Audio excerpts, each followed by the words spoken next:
Go back with me. Get granular. Keep me in the pipeline. But nada. Nothing. Don't you remember the McKittrick presentation? You spilled coffee on me, and I still looked amazing during the breakout talkback Q&A.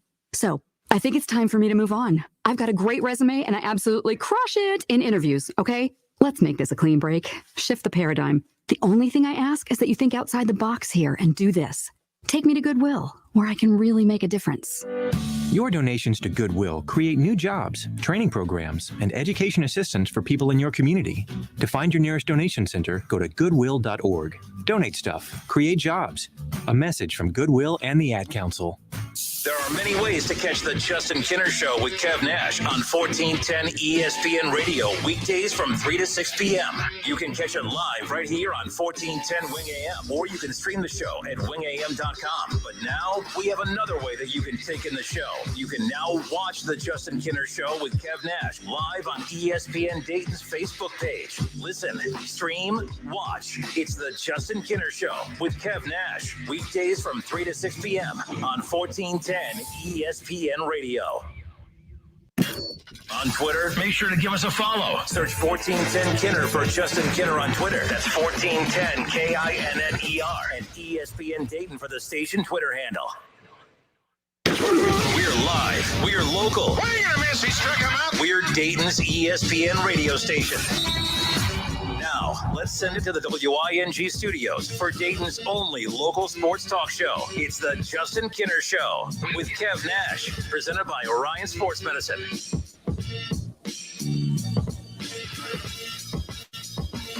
Hi, everybody. Welcome in. It's a Friday.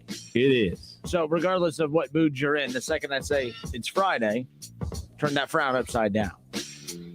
Happy Friday. It's the Justin Kinner Show with Kev Nash, presented by Orion Sports Medicine and OGW Energy Resources. Hope everyone's excited for today's show. I know we are. We got a big high school football matchup tonight. Our Glazier Softwater High School Football Game of the Week.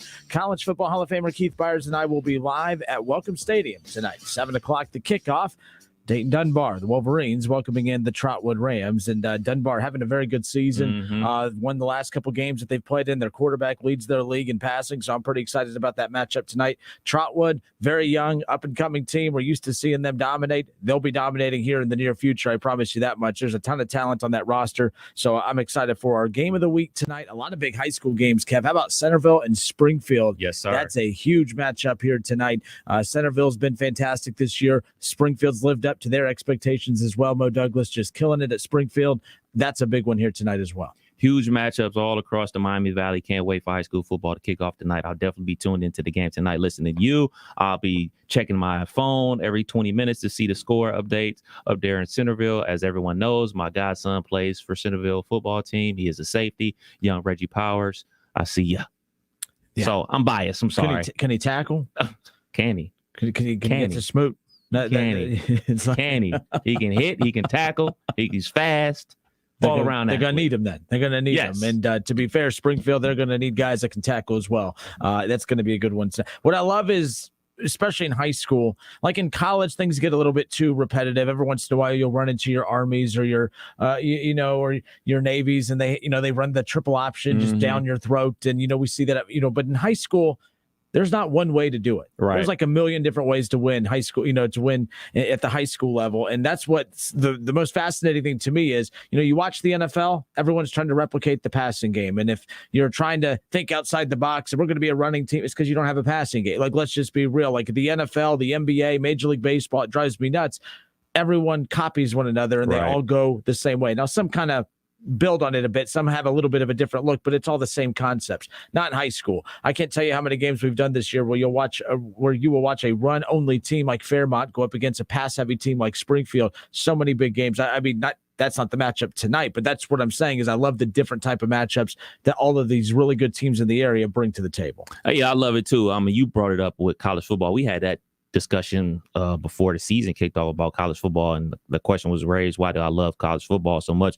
Well, I fell in love with college football because there were so many unique styles of football, different brands of football and everything like that. You know, like you said, like Texas Tech back in the day with the air raid and everything like that. Now we see the air raid with the Arizona Cardinals in the NFL and everything like that. It wasn't the same brand of football that it was in the NFL. Basically, NFL, every team kind of ran the same stuff. But now in the NFL, you see different stuff in the NFL. Like I said, with the Cardinals running the air raid, you see the Browns with a heavy run game. You see the Titans with a heavy run game. You see the New England Patriots kind of try to do the 3 yards in a cloud of dust, 3-yard passes and everything like that. You see a ton of bubble screens in the NFL. You see the RPOs in the NFL. So that college concepts are starting to flow into the NFL as well. It's the Justin Kinner Show with Kev Nash. The number to call in and jump in on the conversation, 518-1410. We're also live on Facebook. Head to Facebook, search the Justin Kinner Show. You can jump in on the conversation there. And, of course, YouTube, ESPN Dayton's YouTube channel. Again, our Glacier Softwater High School football game of the week, the Trotwood Rams tonight at Welcome Stadium. They'll be taking on the Dunbar Wolverines. Again, every Friday night, 7 o'clock, our Glacier Softwater High School football game of the week. Rams, Wolverines, 7 o'clock. Keith Byers and I will bring it to you live right here on 1410 Wing AM. So I want to open up, Kev, talking, yes, a little NFL with it, to start things off. Big matchups across the board, especially for the Browns and the Bengals this coming Sunday. But the question I have, and again, I'm going to hit the NFL music just to kind of give us a little bit of that NFL feel to pick it up here on a Friday. We'll get to our NFL picks. Kev Nash brings us our biggest what-ifs in sports. We'll get to that coming up. But big weekend for the Browns, big weekend for the Bengals. But the big question I have is which team needs a win more on Sunday? Which team needs a win more on Sunday? The Cleveland Browns have the Chargers. The Chargers, 2-point favorites at home with Cleveland in town. Of course, a lot of questions about the health of Baker Mayfield. How much does that partially torn left labrum, or that left shoulder, with the partially torn labrum, how much has that impacted Baker Mayfield and his ability to throw the football? As I stated yesterday, he has deficiencies even at 100%. Mm-hmm. So anything less than 100% makes me a little worried about the Browns passing attack, especially with not having all the weapons out there for Baker Mayfield. But this is a big one. Chargers, one of the best defenses in the NFL. Already 4 weeks in, every team that the Chargers have faced, they have held their opponent to their lowest point totals on the season. Cleveland, they could put points up, but we've seen the offense be stagnant at times. How they won last week, no idea. I mean, that's how good their defense is. It's going to be a battle of wills, two great defensive teams, two different styles of teams offensively. But a big game for Cleveland against the Chargers. And then the Bengals, 3-1. Could be 4-0. Everyone's starting to peak up a little bit. I've been quiet because there's egg on my face, possibly. I don't think so yet, but I do believe that the egg cracked and there's a little egg falling on my face. I don't think we can make omelets yet, but I think we might be getting close. The Bengals look like they're onto something. But the only way to get outsiders to buy in is to, well, yes, you would like to beat Green Bay, but to at least show that you could share a field with the Packers and look like you're relatively on the same path as them. I don't know which game is bigger for either team. I know both teams desperately want to win. They want to keep that momentum going. Both teams, two of the hottest teams in football right now. Kev, Bengals, Packers, Browns, Chargers. Which team needs a win more than the other?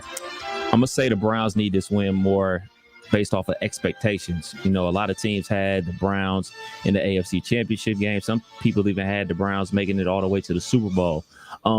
Based off the way that the Chargers are playing, they're a better football team than the Browns right now. Push the camera up a little. We got that sent to us. There we go. All right, there we go. Sorry. But yeah, I'm going to go with the Browns just simply based off of expectations. We expected the Browns to have a real good team this year. And the expectations for the Cincinnati Bengals were, let's see. I think that was from everybody. It was either they're going to be terrible or, well, let's see if all this money they spent on the defense is going to work. Let's see if these draft picks and these different moves on the offensive line are going to work. Their expectations aren't high this year. But as the season goes on, those things change. But going into the season, the Browns' expectations were to make a deep playoff run. And I think it's more important for the Cleveland Browns and their fan base, to be perfectly honest, to win this game and for their quarterback to play good football again, to get y'all from climbing off the edge again. You know what I'm saying? I know y'all was about to go over the deep end last week after Baker Mayfield's performance and everything like that. So I think a win for the Cleveland Browns will mean a lot more to them and their fan base if they were to get it. All right, it's the Justin Kinner Show with Kev Nash. And if you want to give us a call, you can at 518-1410, 518-1410. That's the number to give us a call. Browns fans, Bengals fans, let's hear from you. Which team, again, don't waste my time with both teams need to win. Which team needs a win more? Which team will a win this Sunday do more for moving forward? To me, Cleveland, Cleveland wins on Sunday. Okay, Cleveland, they'll solidify themselves as a top team in football. I still think win or lose, depending on how they lose, if they lose. Depending on how they lose Sunday, win or lose, I don't think it takes anything away from the expectations for Cleveland moving forward. You lose to the Chargers on Sunday, let's say in one possession in a slugfest and a close one, nothing's changed. The opinion hasn't changed on Cleveland that they're not a good football team. Eventually, you got to start winning those close games, though. Right. You lost a close one against, obviously, the Chiefs in week 1, but they soundly beat the Bears. They took care of the Vikings last week. They took care of Houston in a very ugly game. They've yet to put it all together. The prettiest that they've looked has been, as far as offense and defense, was that first half against Kansas City. They haven't looked the same since that first half in Kansas City as far as everything clicking at once. But nothing's going to change. If they lose by field goal or a touchdown on Sunday, the perception of Cleveland's not going to change. There's going to be those who kind of nitpick a little bit and say, we got to beat the Chargers. They're on the road. It's going to be a tough environment. I'm not saying a loss doesn't matter, but to me, the team that needs to win more, it's the Cincinnati Bengals. Right now, everyone views the Bengals as a rebuilding team, that this is a throwaway year, that this is just a year for Joe Burrow and the Bengals and Zach Taylor to take another step forward. It's just, you know what I mean? Like, it's just a cute little, let's go out and have some fun year. Let's go win 6-7 games and take some momentum into the offseason and feel good about ourselves. Well, they're 3-1. You beat the Packers on Sunday. You're 4-1. You've created space, but even more space between them and the Steelers in last. You'll now create potentially position between themselves and the Ravens or even the Browns. Even if 3 of those 4 all win, they still get to tip their cap to say, we have the best win of everybody right now. Like, that's the most impressive win right there. I think that the Bengals have the most to prove. The Browns beat the Chargers on Sunday. The Browns score is just on the ticker. People mention the Browns beat the Chargers in a good game, and then you move on. The team that nobody talks about nationally, or we don't talk about, or I don't talk about in a positive light, that's all going to have to change on Monday. I think the team that desperately needs a win is the Cincinnati Bengals. A win for them would totally change the direction of their season. The Browns beat the Chargers on Sunday. They just keep on the same course. If they lose on Sunday, depending on how they lose, that'll be of discussion as well. But as far as I'm concerned, the team that can gain more with the win on Sunday is the Cincinnati Bengals, because we're looking at this as Browns-Ravens, and that's it. The Bengals beat the Packers. Sold out, by the way. Paul Brown is sold out. The Bengals fans are showing up. They're making sure they want to be there to cheer on their Bengals. The Bengals beat the Packers. Holy smokes. Now they're on everybody's radar. Does it matter how they win the game? I mean, what do you mean? I mean, beating the Packers in an ugly game still bodes well for Cincinnati, that they can beat a very, very good team, a team that will most likely represent. You see the NFC, how bad it is right now. They're most likely going to represent the NFC in the Super Bowl. You think so? So at this point, I mean, if your second best team is Dallas out there, the Rams look iffy. I think it's wide open in the NFC. I think the whole NFL is wide open. I'll consider it wide open depending on how Green Bay looks on Sunday. I think that they're the best team by far right now out of the NFC. That might, depending, and again, not because they lose to the Bengals, it doesn't mean that I'm like, oh, they're really bad if they lose to the Bengals. I just mean if they lose to the Bengals, that means there's going to be flaws involved. So we'll see what that is. For me, it's the Bengals. I think they need to win more than the Browns on Sunday. Yes, I would like to see both get the win, but I think that the Bengals win would mean more because it totally changes the perception of the team. It totally changes the path that they're on. They lose on Sunday. They're supposed to lose. It's the Packers, and Bengals are only going to win 5, 6, 7 games, and off we go. But it totally changes the talking points for this team moving forward. I think it's more important for Cincinnati to get a win on Sunday than the Browns. I can dig that. If the Bengals win this game in a slugfest, if it's a defensive slugfest, 13-10 versus a shootout, Joe Burrow versus Aaron Rodgers, 35-38, which one will get more respect from you? Repeat that again? If the Cincinnati Bengals to win like a little slugfest, a 13-10, just like defensive type of game versus a shootout where, Joe Burrow and Aaron Rodgers are going throw for throw, catch for catch, touchdown for touchdown, which would you think would get the more respect out of the media? Well, us, we're the media. Media loves the new shiny toys. For one, we've talked about Aaron Rodgers 365 days of the year. It never fails. Joe Burrow will officially put himself in that Justin Herbert category. He'll be in that Lamar Jackson category, not taking a shot here. He's not there yet. The most notable win that he has is against a winless Jacksonville team. That's not a shot. That's a fact. Like that, coming from behind, he showed the ability to come from behind in prime time and get a huge win with all the eyes on him. I don't doubt that he could do that, but until he does it against a good quality team, he still doesn't have that moment yet, that win yet. Baker had that in the playoffs last year, beating Pittsburgh. I didn't give him the first Pittsburgh win because you guys sat every single one of your guys. But like he had that finally Baker had that big win at Pittsburgh in the playoffs to put on his resume. That was the first one. I think right now, I don't think Burrow has that. I think he has a chance to get that one on Sunday. I would be more impressed with Burrow at that point. I think nationally too, he would be the talking point starting next week because everyone's talking about Justin Herbert, talking about Patrick Mahomes. They're talking about the new young blood in the NFL. Burrow will now be pulling his chair up to that table if they can beat the Packers on Sunday. Like you said, most importantly is to get the win, but like for the views of the media, the views of the fan base, like everybody loves a good defense when they play good defense, but people are there for the show. People are there for the touchdowns. People are there for the 80-yard bombs and everything like that. People aren't there for the 3 and outs. So I think it'd be cooler to watch as a fan because I'll be tuned into that game for a shootout. So I'm hoping for a shootout. All right, we're live on Facebook. To the Facebook feed we go. Again, if you're just tuning in, it's the Justin Kinner Show with Kev Nash. Browns-Bengals easily they have, 2 of the biggest games of the NFL here in Week 5, but I think it's bigger than that just from an individual standpoint for both franchises. The Chargers, a win over the Chargers would really, put the Browns, in that momentum category that everyone feels good about. I think the Browns at 3-1, everyone's okay, they're winning. They're supposed to be winning. They held their own against Kansas City. They should go toe-to-toe with Kansas City, but we're still waiting for that moment. The Chargers just had their moment last week against the Raiders, Monday Night Football, what have you. So the Browns are still looking for that moment. And the Bengals are doing the same thing right now, except they're viewed as this rebuilding, cute little, they're coming on up. They're coming on up. They could arrive come Sunday if they get that win. I think it's going to be huge. But which team needs a win more? Which team would a win benefit more? Scott Whetstone on Facebook says if the Browns lose ugly, there may be a quarterback change, and you don't want that to start. First of all, what? Why are we talking about quarterback changes? And I got ripped for that yesterday. Browns fans are getting mad at me. Yes, me. Browns fans getting mad at me, saying it's ridiculous after Baker leading the Browns to a playoff win last year that I'm already talking about benching him for Keenum. Pay attention. See, this is why Browns fans got made fun of for all those years because the team was bad and then the fans sounded weird. Like I can't even defend Browns fans in that situation. Pay attention. Don't get soft. I accuse Bengals fans of being soft. Browns fans, you don't be soft either. Did you watch Baker play last Sunday?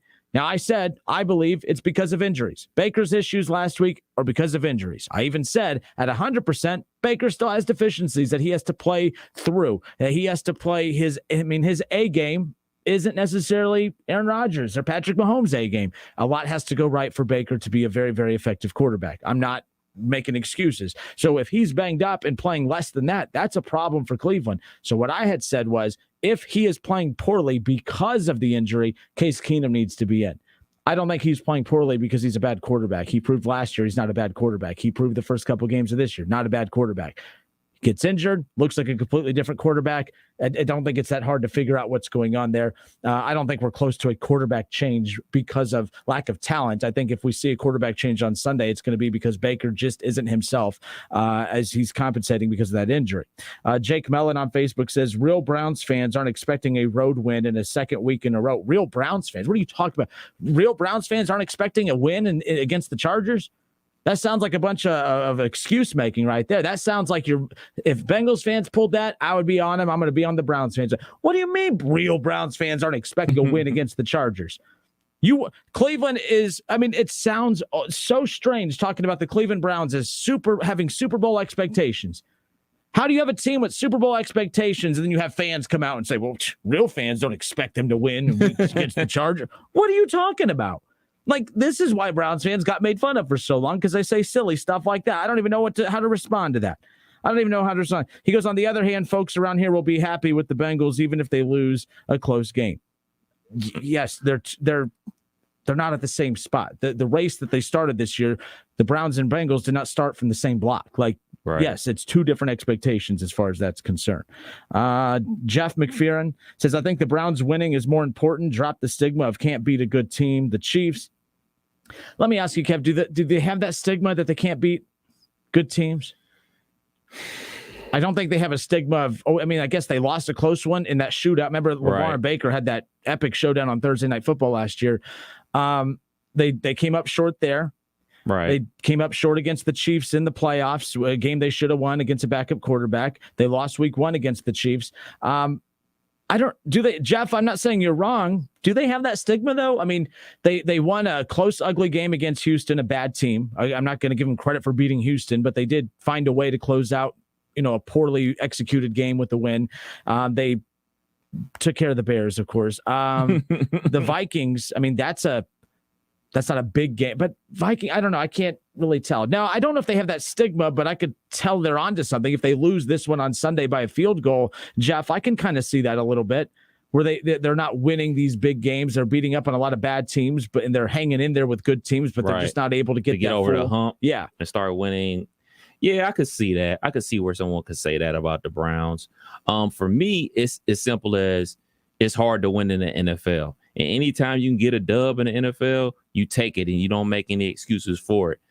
For the Cleveland Browns, I think the expectations for them this season are like obviously sky high, not even just from the fan base, but from the media and everything like that. And the media actually, some people coming out here expecting the Browns to win games and to win a lot of games.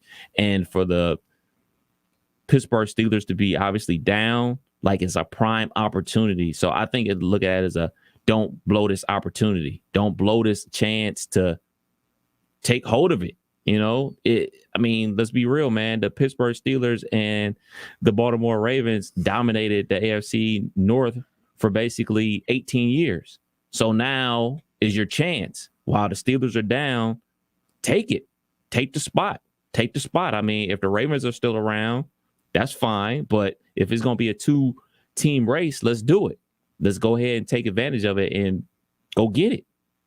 Yeah, they're going to have to. And again, a win against the Chargers before even playing the Steelers, the Bengals, or the Ravens in an AFC North play, that would be huge. Taking that kind of momentum into that. Kev, what the hell's going on? What's up? Browns fans are losing their mind. Like, what is going on here? Like, I have worked too hard to get to this point. I am not. I mean, I'm being accused of joining Who Day Nation. First of all, Schwederman, what's up, Brian? He goes, would the real Browns fans please stand up? Justin, you're seeing how crazy they are. You can come to your senses and join Who Day Nation. Here's your invite. I'm good. I'm good. Look, there's always, I hear it from Bengals fans all the time. Hey, when you talk bad about Bengals fans, I'm not that kind of Bengals fan. Well, I'm not that type of Browns fan. I'm not gonna get into that mess. But look at this. Fanning scared. So this Jake on Facebook says, you see Baker have one bad game and you're ready to jump ship for the Bengals. Dude, kick rocks. What? Are you kidding me? You jumping ship? Did I? Like, I get it. This fan base doesn't understand what winning football is in front of them. It's new to them. They're acting kind of strange and funny. This is why you need to follow 2 teams, by the way, because then that people make fun of me for having 2 teams, but this is why you have 2 teams, just so you always have that backup. It's like never mind. I was gonna make a side chick joke, but I don't feel like going down that road. What's that? Urban's on line 1. What? Okay. No. First of all, I did not. You see Baker have one bad game and you're ready to jump ship. I don't think they understand what's going on here. Baker had one bad game because of an injury. I said they need to put Case Keenum in if Baker's struggles continue because of the injury. Because, well, I don't know. Common sense says, why would you keep an injured quarterback out there who's not producing for you? Why would you not rather have a healthy quarterback out there that gives you the best chance to win? The Browns don't have time to lose games just because they wanted to keep throwing an injured Baker out there. Now, if he goes out there and performs great, cool. I'm not going to admit I was wrong because I'm not wrong, because all I'm stating is that if he struggles due to the injury, it's on Kevin Stefanski for continuing to keep an injured quarterback out there. That's all. It's common sense. I know the Browns haven't been winning for a while, so some of you Browns fans are a little confused from time to time. I understand. I'll wait for, you're only as fast as your slowest runner. We'll wait for you to catch up with the rest of us. My goodness, come on, people. Got to be kidding me. Browns fans ticking me off for the first time in a long time. Scott says, everyone I know says, I believe the Browns are contenders. when they really contend for the AFC Championship. Until then, they haven't earned anyone's respect. Scott Campbell says if the Browns win Sunday, then they better call in being angry about the Browns winning.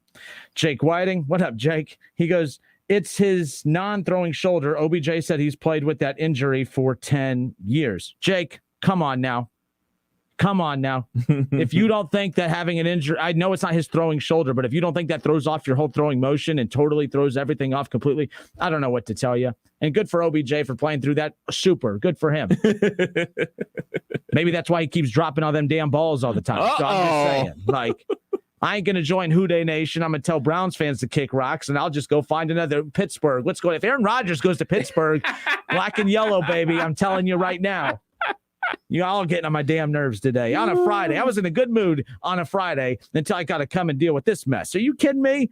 So no one's really giving me an answer outside of Kevin and I giving some answers. Browns, Bengals, which team would a win be bigger for on Sunday? See, Browns fans aren't paying attention. They got caught up in their feelings. They weren't even listening to the question. They're not answering the question. They're trying to defend why an injured Baker Mayfield should continue having a QBR of 15 moving forward. Yeah, let's continue doing that. Jake Whiting put pills in there. Who's going to win? What's your pick? What's the score? Look at Kev with the teaser. We'll step away for a few moments. My blood pressure, I got to get that under control. It only gets out of control whenever I'm not, usually when I'm expecting to get some heat, I'm fine. When I don't, when it comes out of nowhere from the fan base that I've been giving their team love through thick and thin, through here in Who Dey Nation or whatever the hell they call this place. I mean, my goodness. I got to cool down. We'll be back. It's the Justin Kinder Show with Kev Nash. 518-1410, 518-1410. If there's sane Browns fans, you can call in. I'll hear from you. And if there's normal, sane Bengals fans, I'll hear from you too. We'll be back. Ugh.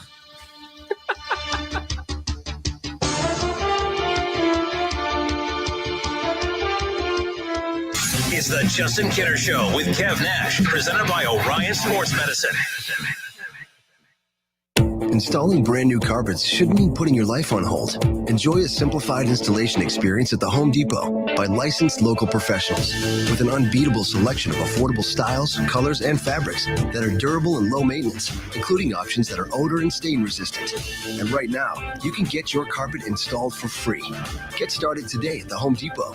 Free carpet installation on purchases of $4.99 or more. No square foot minimum. Excludes in stock styles. U.S. only. See store for details. Don't mind me, just sneaking out to go to Kohl's. The home deals right now, they're too good to pass up. Like up to 40% off Cuddle That's bedding, up to 50% off the cutest fall decor, and up to 25% off Ninja kitchen appliances. How can I resist? You can even get 15% off or 15, 20, or 30% off with a Kohl's card. So yeah, I'm going all in for fall, and I can't even wait.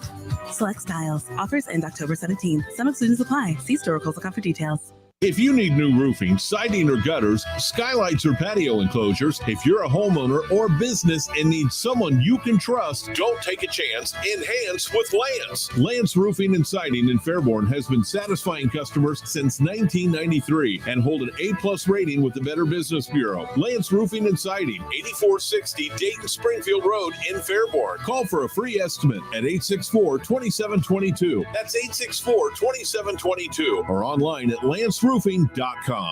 The Meyer Distribution Center in Tip City is hiring for warehouse positions in all units. Includes flexible schedules, best-in-class benefits, starting wages up to $18.60, and $2,000 sign-on bonus. Candidates can apply online at jobs.meyer.com. Keyword search distribution. Location Tip City. Or call 937-669-9109. 9 a.m. to 2 p.m. Monday through Friday. Walk-in interviews are available with on-the-spot job offers. Monday through Friday, 9 a.m. to 2 p.m. Call 937-669-9109. Meyer is an equal opportunity employer.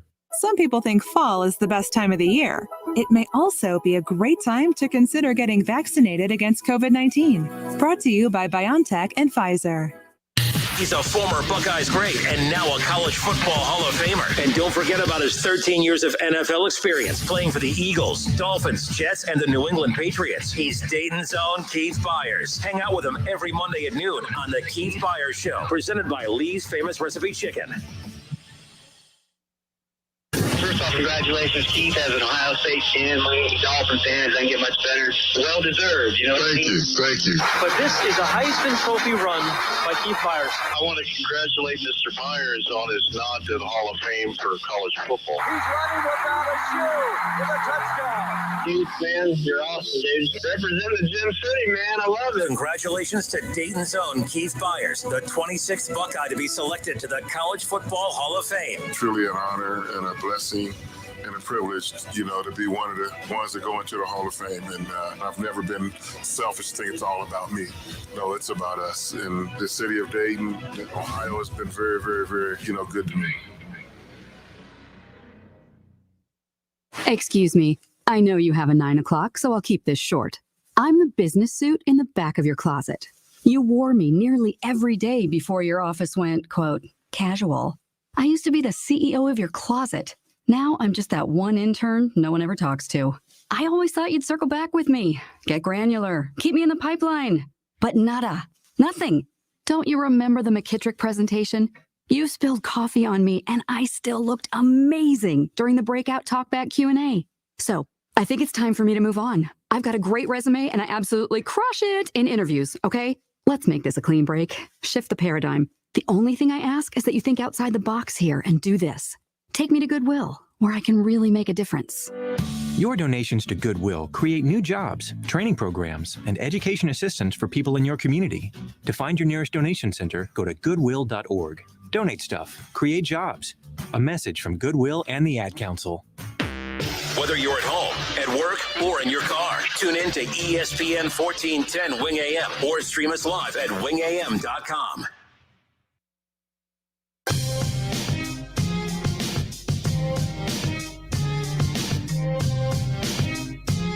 The Cincinnati Bengals will welcome in the Green Bay Packers. Aaron Rodgers this Sunday. Paul Brown Stadium is sold out. Paul Brown Stadium at that. How about that, Kev?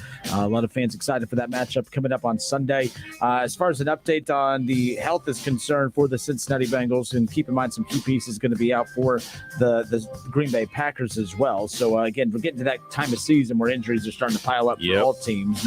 But Trey Hopkins, Joe Mixon, Larry Ogunjobi, Deontay Smith, and Trey Waynes all listed as questionable for Sunday. Now, that sounds rough, but Joe Mixon being listed as questionable, to me, that's better news than what we had heard earlier in the week, potentially missing a few games. Right. So the fact that he's questionable for Green Bay means they could hopefully have him for Sunday, but if not, get him back here in the near future. So that's kind of an interesting follow right there. For all you fantasy football people out there, you probably should go get Shamaji Piran on your roster like I did. You think he'll get majority of the carries? I think so. At least the goal line carries. That one, the bigger back, which is so important too for the old touchdowns. Packers center Josh Myers, by the way, he has been listed as out for Sunday. Oh, I know how that sucks. Yep. He's been awesome, by the way. Dang, that really sucks. Yeah, because I mean, obviously Ohio State, but like him being from here, it's only an hour away. And that sucks. That's unfortunate. So that is unfortunate as far as that's concerned. The Bengals will also be shutting down wide receiver Mike Thomas. He was shut down this week. He has an ankle injury, and he will be inactive this Sunday. If this was Michael Thomas of the Saints, I think it'd be a bigger deal. But nonetheless, he will be out as far as that's concerned. So, so I've been following just Paul Dehner Jr. and, of course, Jay Morrison. They do an awesome job just kind of keeping everyone updated, especially from Bengals practice, as far as what's going on there. Cleveland Browns, Baker Mayfield, he's practiced all week, should be good to go. That's injured. Myles Garrett, though. And this is what I find a little concerning for Cleveland. So you have Myles Garrett and Jadeveon Clowney, both listed as questionable as well. Garrett does expect to play, however, versus the Chargers. Jadeveon Clowney has this thing about playing football and all that. I don't know. I would love to see his contract. I would love to see it. Did the Browns actually specify that you need to be on the field? Like, I know that I don't think previous contracts of his have stated that you actually need to play to be on the team. I don't know what's going on. I mean, he's looked solid in the time that we've seen him, but my goodness, it's always questionable. Yeah, it's questionable. Definitely. Ever since that, sensitive, but man, whatever. that second year, not his rookie year, he had a huge second year, playing on the other side of Watt down there with the Houston Texans. Then he went into that contract situation. They ended up trading him to the Seahawks. Didn't have like big stats or anything like that, but he was a good defender on that team. And then he went to the Texans. Barely played maybe like 4 games last season, and now he's hurt with the Browns. Like, it just seems like he's always hurt. Like, just seems like something's always wrong with him. Nagging injuries just slowing down his progress to get on the field and impact plays and everything like that. They basically moved him to defensive tackle, because of his athleticism, because he can play both. But when they're both on the field at the same time, they're putting him on the same side. So you can put him and Myles Garrett right next to each other. So you're definitely going to double team Myles Garrett, obviously. So that leaves him one-on-one with a guard so he can use that athleticism. So he's been making plays, but now he's back to normal, hurt on the injury report, watching football like me and you. Yeah, they're definitely going to need him on Sunday too, because look, I got to go back to taking shots at the Bengals. But the Chargers, they addressed that offensive line. Lindsley's been solid. They got, they addressed the offensive line in the draft. They've been great. They're going to protect Herbert.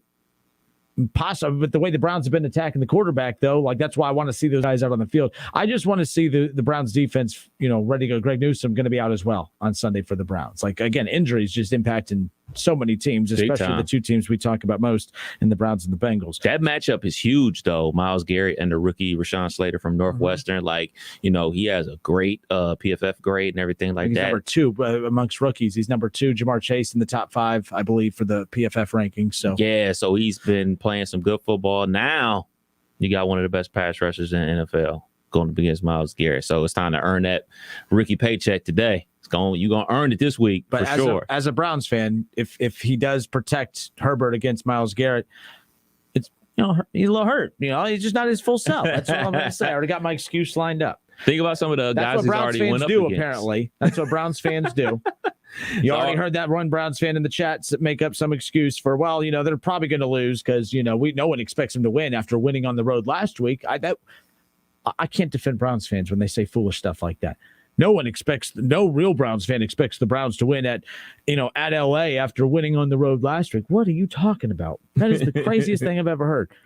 Tell that to so if the Browns are a wild card team in the playoffs, no, they got their win last week. There's no way they could win on the road 2 weeks in a row. Expectations, man. Embrace them, man. Don't fan scared. If this is your team, ride with your team. If you think they're really going to win, say it. Like, I don't understand. Like, you got a good football team. Like, it'd be different. Like, if you had a bad football team, like, in previous years, like, you just resounded losing, but no, you have a good football team this year.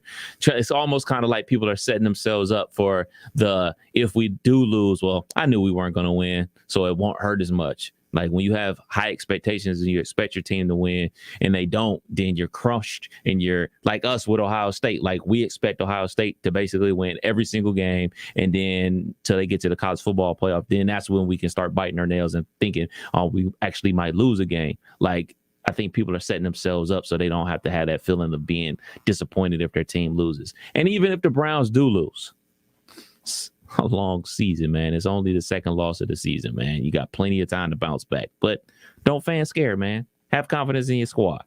Yeah, my goodness. I mean, Browns fans have been chirping and being cocky and confident for so long that now, and I could tell, like, pressure doesn't just impact players. It changes how the fans talk. Mm-hmm. Like, in the past, like the last 2 years, it's been easy to chirp because it's new territory and we're having fun with it. I'm not saying it's not as fun this year, but it definitely feels different. Cleveland has a different feel this year. It's not as the feeling. It's kind of, you know what I mean? The honeymoon stage is over. The margin for error is slimmer. Like, you're not going to get the benefit of the doubt now when you have a bad game. It's not, oh, well, they're a young up-and-coming team. This team's not that young.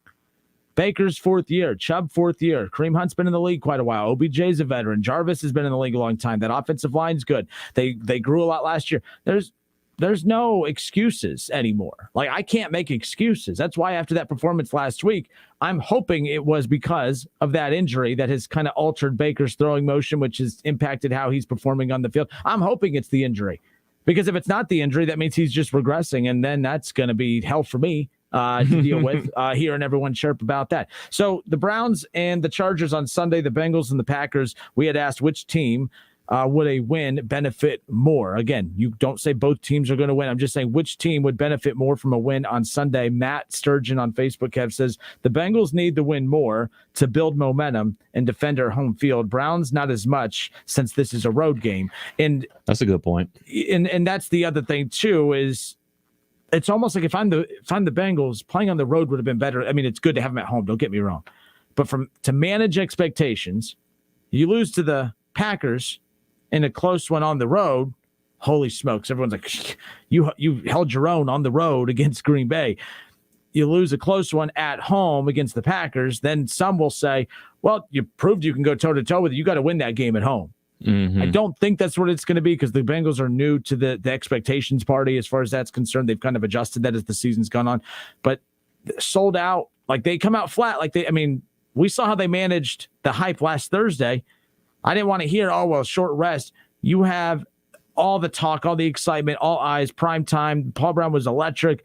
How do you come out flat against Jacksonville? Well, you better not come out flat against Green Bay because that'll be over. And a couple Bengals players did say that. Like, we can't come out like we did against Jacksonville. Right. The game will be over in the blink of an eye. And I believe that. I think they believe that. I don't know what happened last Thursday. Maybe it was a short week. I just have a hard time believing that. Like, these are athletes who are geared up, ready to play. You play 17 games a season. You play only 8 home games. I have a hard time believing that one of your only 8 games of 365 days in a year that you're like, I don't know. I'm not ready to play. I got to get loose a little bit. I have a hard time believing that. They can't come out the way they did against Jacksonville. But definitely the Browns lose a close one on the road. Well, you lost against an MVP candidate and Justin Herbert and the Chargers on the road. Your quarterback banged up. Clowney, not 100%. Obviously, whatever. They sound like a bunch of excuses, but that's going to be what they can kind of tip their cap to a bit. You're right, man. The Cincinnati Bengals cannot come out flat on Sunday if they really want to win that football game, because if they spot Aaron Rodgers and the Green Bay Packers 14 points, they might as well spot them 28 points because they're not coming back. They're not going to give them the opportunities that the Jacksonville Jaguars did. You know what I mean? Like, they're going to convert those third downs that Jacksonville was unable to convert. Some of those passes that Trevor Lawrence forced into coverage that were defended well by the Cincinnati Bengals, Aaron Rodgers isn't going to do that. He's going to check it down to a running back, and he'll pick up those extra 5 yards. And damn well LaFleur will kick a field goal. They ain't 17. Go. Damn well they'll go. By the way, I have to say this. That's funny. Funny. Yesterday on my Facebook memories, I screenshotted this because last night it was too late. So Jay Morris, I started ticking off Bengals fans back in October of 2018. That's when I'm noticing a lot of my Facebook memories that pop up. I'm noticing like a lot of that's when I first started like putting stuff out like that really irritated them. So Jay Morrison tweeted this out, and it's so funny how identical this is. This was yesterday's memory on Facebook, so it was October 7th. The Bengals played on Thursday night football of last week. So it's about the same time. It's about the same time period as from a few years ago. Jay Morrison had tweeted out back on October 7th of 2018, Paul Brown Stadium crowd booing the Bengals off the field. It's 14-0 at halftime. And I'm like, that same tweet literally could have been used for that Thursday night game. Again, obviously Jacksonville, but obviously it was a completely different game in the second half. And that Bengals team that came out in the second half. And by the way, to be fair, that crowd, and you can't boo your home team off the field. You can. Not at this stage. Yes, you can. At this level, and they're Bengals fans. Like, who the hell do they think they are? You have expectations. Yeah, they got expectations to beat a rookie quarterback and a rookie head coach, and coming out flat and giving up 14 straight points. Like, yeah, you got every right in the world to boo. Like, that's the only thing the fans really have is the right to cheer and boo. They can't do nothing else. Why are they booing? They're so great. No, their team was stinking up the joint outside of that goal line stand. Their team always sticks up. They won 6 games the last 2 years. Their fans telling me I'm crazy when I boo. If boo, I'm a hater. They boo. We're passionate. You know why they weren't booing before? Because they weren't at the games. Now that the stadium was packed on a Thursday night, think about it like this: people came to a Thursday night game, school night / work night. Spent a lot of money. Damn well nobody works anymore. Spent a lot of money for parking, for tickets. All that money, and all they're thinking is like, oh, man, this is going to be awesome. We're going to smoke them. It's going to be it's going to be a party in here all night long. We're going to laugh. We're going to have a good time. And then you're down 14-0 at halftime. Yeah, I'm booing too. I'm booing. Boo. And to the Bengals' credit, whatever coach said to them at the halftime, whatever Joe Burrow said, maybe he smoked a cigar, I don't know. They came out, they converted, continue to play good defense, and they got that dub. So it's a party. Is it me or is Joe Burrow real dweeby? Like, probably. When they show those clips, like I laugh at the Bengals fans on social media. I love him. He's awesome. Like with the little clip of him pacing the sidelines. Let's go. Come on. Enough of this. I got this. We got this. We're gonna get in gear. Come on, guys. Like he's just so dweeby to me. And it works. It works. I'm like, it sounds like I'm poking fun at him. I kind of am, but I'm not at the same time. Because you know what? It's only dweeby technically if the team doesn't respond. Clearly they responded, but like it's I don't know. It's kind of goofy to me. But then again, Baker looks like an idiot doing all that stupid dance and stuff he does too. So I guess.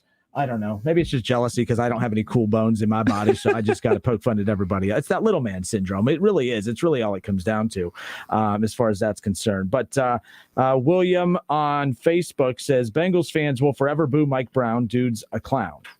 All right, well, look, I've ripped Mike Brown a lot. But if they beat the Packers on Sunday, and they're 4-1, 5 weeks into the season, and they have, by the way, if they beat the Packers and they're 4-1, look what they have coming up.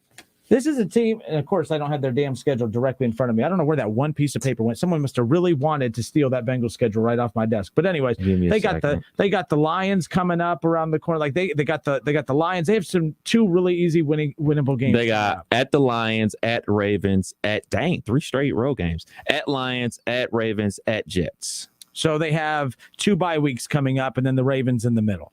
They went. That's a 6-2 start to the season heading into that game with Cleveland in Week 9.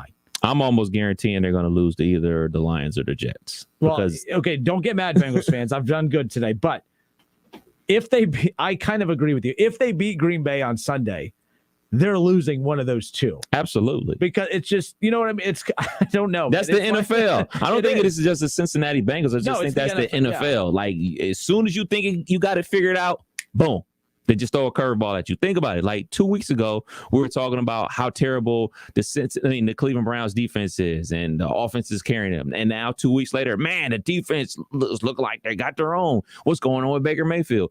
Think about it like this with the Los Angeles Rams. A week ago, they beat this. 2 weeks ago, they beat the Super Bowl champion Tampa Bay Buccaneers. The very next week, Kyler Murray and that offense, they put up over 500 yards on that defense. Not only just passing the ball, but they were running the ball. They were running the ball with the running back in the I formation like it was 1992. Like, so just when the NFL, you think you got everything figured out, like, oh, man, this is easy. I'm going to be able to pick these games, right? I'm going to be able to pick them versus spread. Slap of reality, dog. It's real out here, man. Aye. By the way, David Shaw, real quick, Chris Shelp, he goes, they were booing because they sucked. Yes. As a fan, that is your right. You buy ticket. Here's the problem. You buy ticket. You perform badly. We boo. But you're booing the product that they supported, that they put on the field.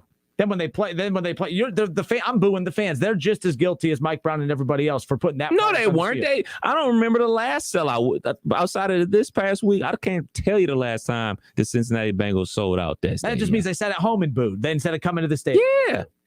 Yeah. So, all right, I'll feel them. Like, all right, man, you give me a reason to spend my money, I'll come to the game. You gave me a reason to. I came to the game. You performed badly. Boo. Boo, boo, boo. I'm booing Big Ben. How could you boo Joe Burrow? I'm booing the Hall of Fame quarterback every single Sunday. Joe Burrow. Oh, there we go. That's his new name. I booed the Ohio State defense. Boo. Perform. Win me games. It's like that episode of The Office. Boo. You like being booed? I did not like that at all. You ain't going to boo Baker Mayfield if he played like he did last week? That's my quarterback. That's my quarterback. That's my guy. You're going to be booing him left and right. Shaw's I told you I'm booing you're going to trade him because if he's playing bad, it's because he's hurt. He shouldn't be on the field if he's hurt. Stefanski should see that. David Shaw says, "Hell yeah, they can boo them off that field after they stunk up the stadium." Doug Toby says, I just hope Joe Burrow.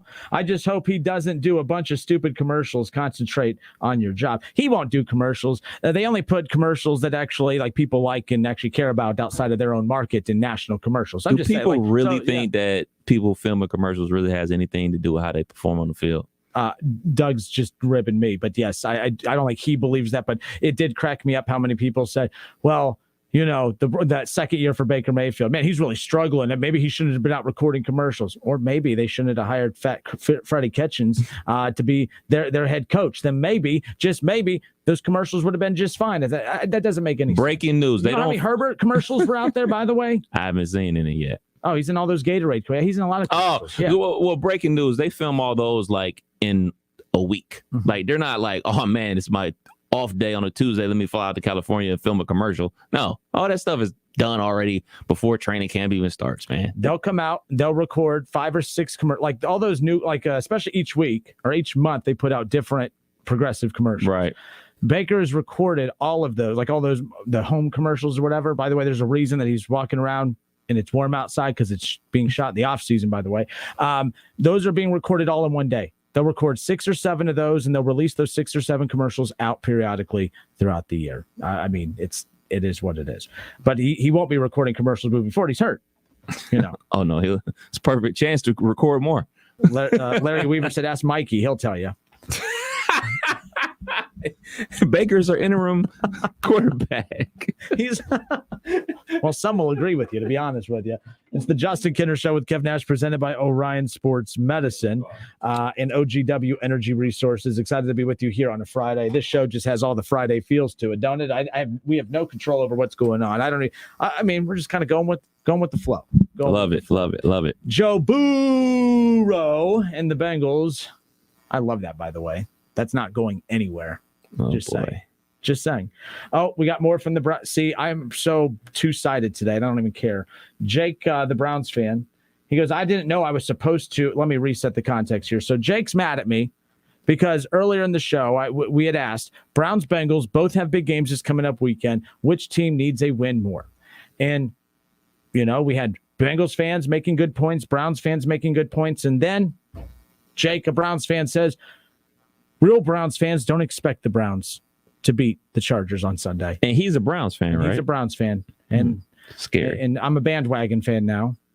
First of all, look, if you think I'm going to pretend to come on here and say I've been a Browns fan my whole life. Nope, I have not been a Browns fan my whole life. I was a Cowboys fan pretty much my entire life because I grew up and lived in El Paso, Texas. When I moved to Ohio, started watching two Browns and the Bengals. For whatever reason, the team that was worse than the other one, I liked more. Don't know why. I like the Cleveland Browns. I have a lot of friends that like the Browns. That's how I like the Browns. I have no clue who writes these rules of who you can and cannot be a fan of. And by the way, whenever I was saying everything that he liked about the Cleveland Browns, he had no problem with me being a bandwagon Browns fan. But the second I have an opinion about the Browns he doesn't like, now I'm just a bandwagon Browns fan, and now he wants me to leave.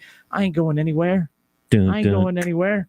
So now he's all mad. And I'm like, first of all, as a Browns fan, so let me ask you, for the real Browns fans out there, do you agree with Jake that no real Browns fan actually expects the Browns to go on the road and beat the Chargers after winning on the road last week? Because if you are the real Browns fans, I'm going to become a fan free agent. I'll just go find another team. Because if that's what I'm dealing with, if I'm dealing with the fan base that truly is saying that it's okay to, I don't think they could win. I'll give the Bengals fans this. Every week they expect to win. Every week they're not the favorite. Every week I'm having to shoo them off, and I think they're crazy. But they at least expect their team to win. They don't say foolish things like, real Browns fans don't expect the Browns to win. As dumb as I think some Bengals fans are, I have never heard a Bengals fan say, real Bengals fans don't expect this team to win. That's a foolish thing to say. I don't even know what that means. I mean, you don't expect them to win. So are you going to watch the game? I wouldn't. They're going to lose. Why would you watch? I mean, I'm only going to watch the games I expect them to win. Okay, so take this for instance. I am also a Florida State football fan. They're horrible. I don't expect them to win. Guess what I'm doing? Not watching. I'm not watching. Boo! Yes, I'm booing when I check the score on my phone. I'm not watching. I got better things to do. So is that how you feel about this game? I'm just curious because why wouldn't you expect them to win? You have a good football team. You have a real good football team. It could go either way. That's the exciting part about sports. To have that pit in your stomach to say, man, we could actually lose this game. Oh, man, we could win this game. Do you want to know every game that you're going to win? You want every game to feel like Ohio State versus Kent State? That's how you want every game to feel? Like, that's not reality, man. This is the NFL, man. And that's why more times than not, your team is Kent State instead of the other way around. So Jake says, Kev, I didn't know I was supposed to just expect the Browns to show up on the West Coast and waltz to a win on Sunday with a hurt quarterback who, if LA shuts down the run game, will struggle as bad or worse than he did last week. I'll leave it to bandwagoners like you to have sucker attacks over the things you do, bud. Whoa. Let's be clear. I'm not a Browns fan. Let's be clear. Being realistic is apparently this crazy concept. That's not you being realistic, Jake. You're making excuses. What you're doing, I know what you're doing. You're doing what I accuse Bengals fans of doing. You start laying out the groundwork for, because I know what you're doing. You only chirp when you expect your team to win, which is funny because I expect the Browns to win every week. Every week I expect them to win. Do I expect them to go 17-0? That's unrealistic. I get that. But every week I feel like the Browns have the better roster, have the better chance to win. Are the Browns a little banged up this week? Yes. I still expect them to go out there and win because, hey, Chiefs fans, without their offensive line in the Super Bowl last year, they still expected their team to go win the Super Bowl. Now, did they? No, they did not. But they still expected their team to do so because that's what real fans do. You expect your team to win. As annoying as I find Bengals fans at times, I'll give them this. They at least expect their team to win each and every week. The fact that Bengals fans expect their team to win on Sunday and Browns fans like you don't expect your team to win on Sunday, that's embarrassing. That's embarrassing. You got the blood pressure up again. Congratulations. Hour 1 in the books. Hour 2 coming up next. We'll be back. More of the Justin Kinner Show. Oh, we got some callers on hold. Promise you we'll get. We got Willie. We got Ed. Willie, Ed, Mike, and Tyler. They're coming up next. I think I lost a Browns fan listener. It's okay. It's okay. I didn't expect him to stick around anyways.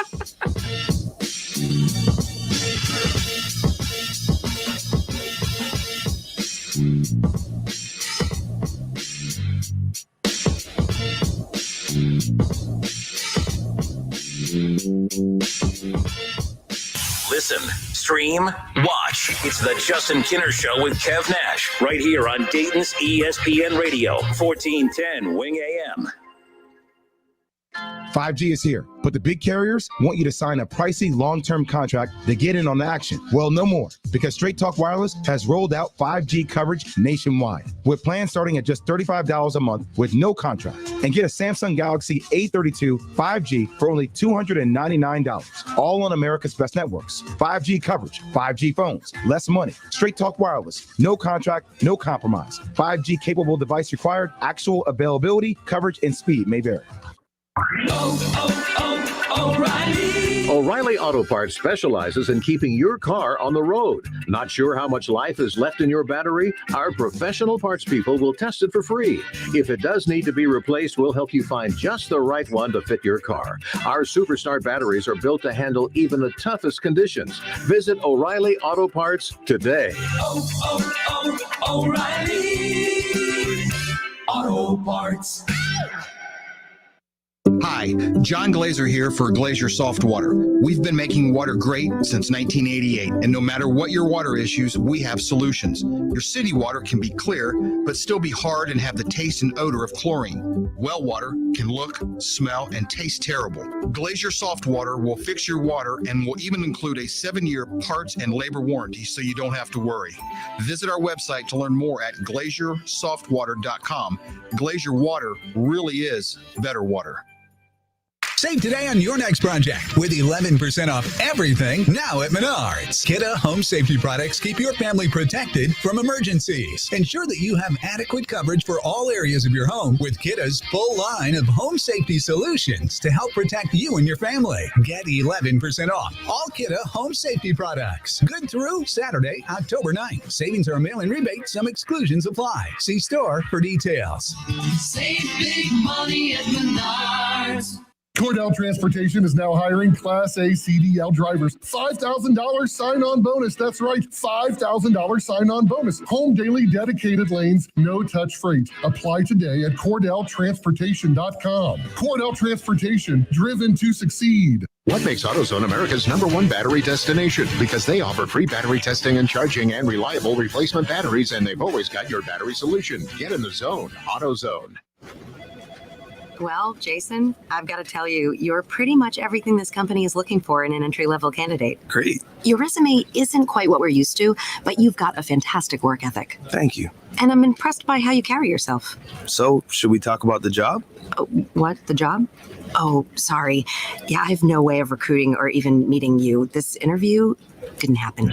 It may sound ridiculous, and that's because it kind of is. There's a huge pool of talent your company is missing out on. Meet the grads of life. Who are they? Talent worth knowing about. Young adults of unique determination and experience. An ideal fit for your company in an entry-level position, internship, or even mentorship. They might not have every qualification you typically look for, but they're exactly who your company needs. Man, we really could have used him. Don't miss out on a resource many innovative companies have already discovered. Go to gradsoflife.org to learn how to find, cultivate, and train this great pool of untapped talent. Brought to you by the Ad Council and gradsoflife.org. Football fans, the Sunday Morning Tailgate Show is officially back. Every Sunday morning starting at 11:30 a.m., College Football Hall of Famer Keith Byers and Justin Kinner will be live at Frickers on 741 by the Dayton Mall. The guys will recap the biggest games from college football Saturday, including your Ohio State Buckeyes. The guys will also get you set up for the day's biggest NFL matchups, featuring your Cleveland Browns, Cincinnati Bengals, and more. It's the Sunday Morning Tailgate Show, live from Frickers on 741, Sunday mornings at 11:30 on 1410 ESPN Radio. All sports, all the time. This is 1410 ESPN Radio. WING 1410 Dayton. Dayton's ESPN Radio. We're live. We're local. We're Dayton's ESPN radio station. Let's send it to the WING studios for Dayton's only local sports talk show. It's the Justin Kinner Show with Kev Nash, presented by Orion Sports Medicine.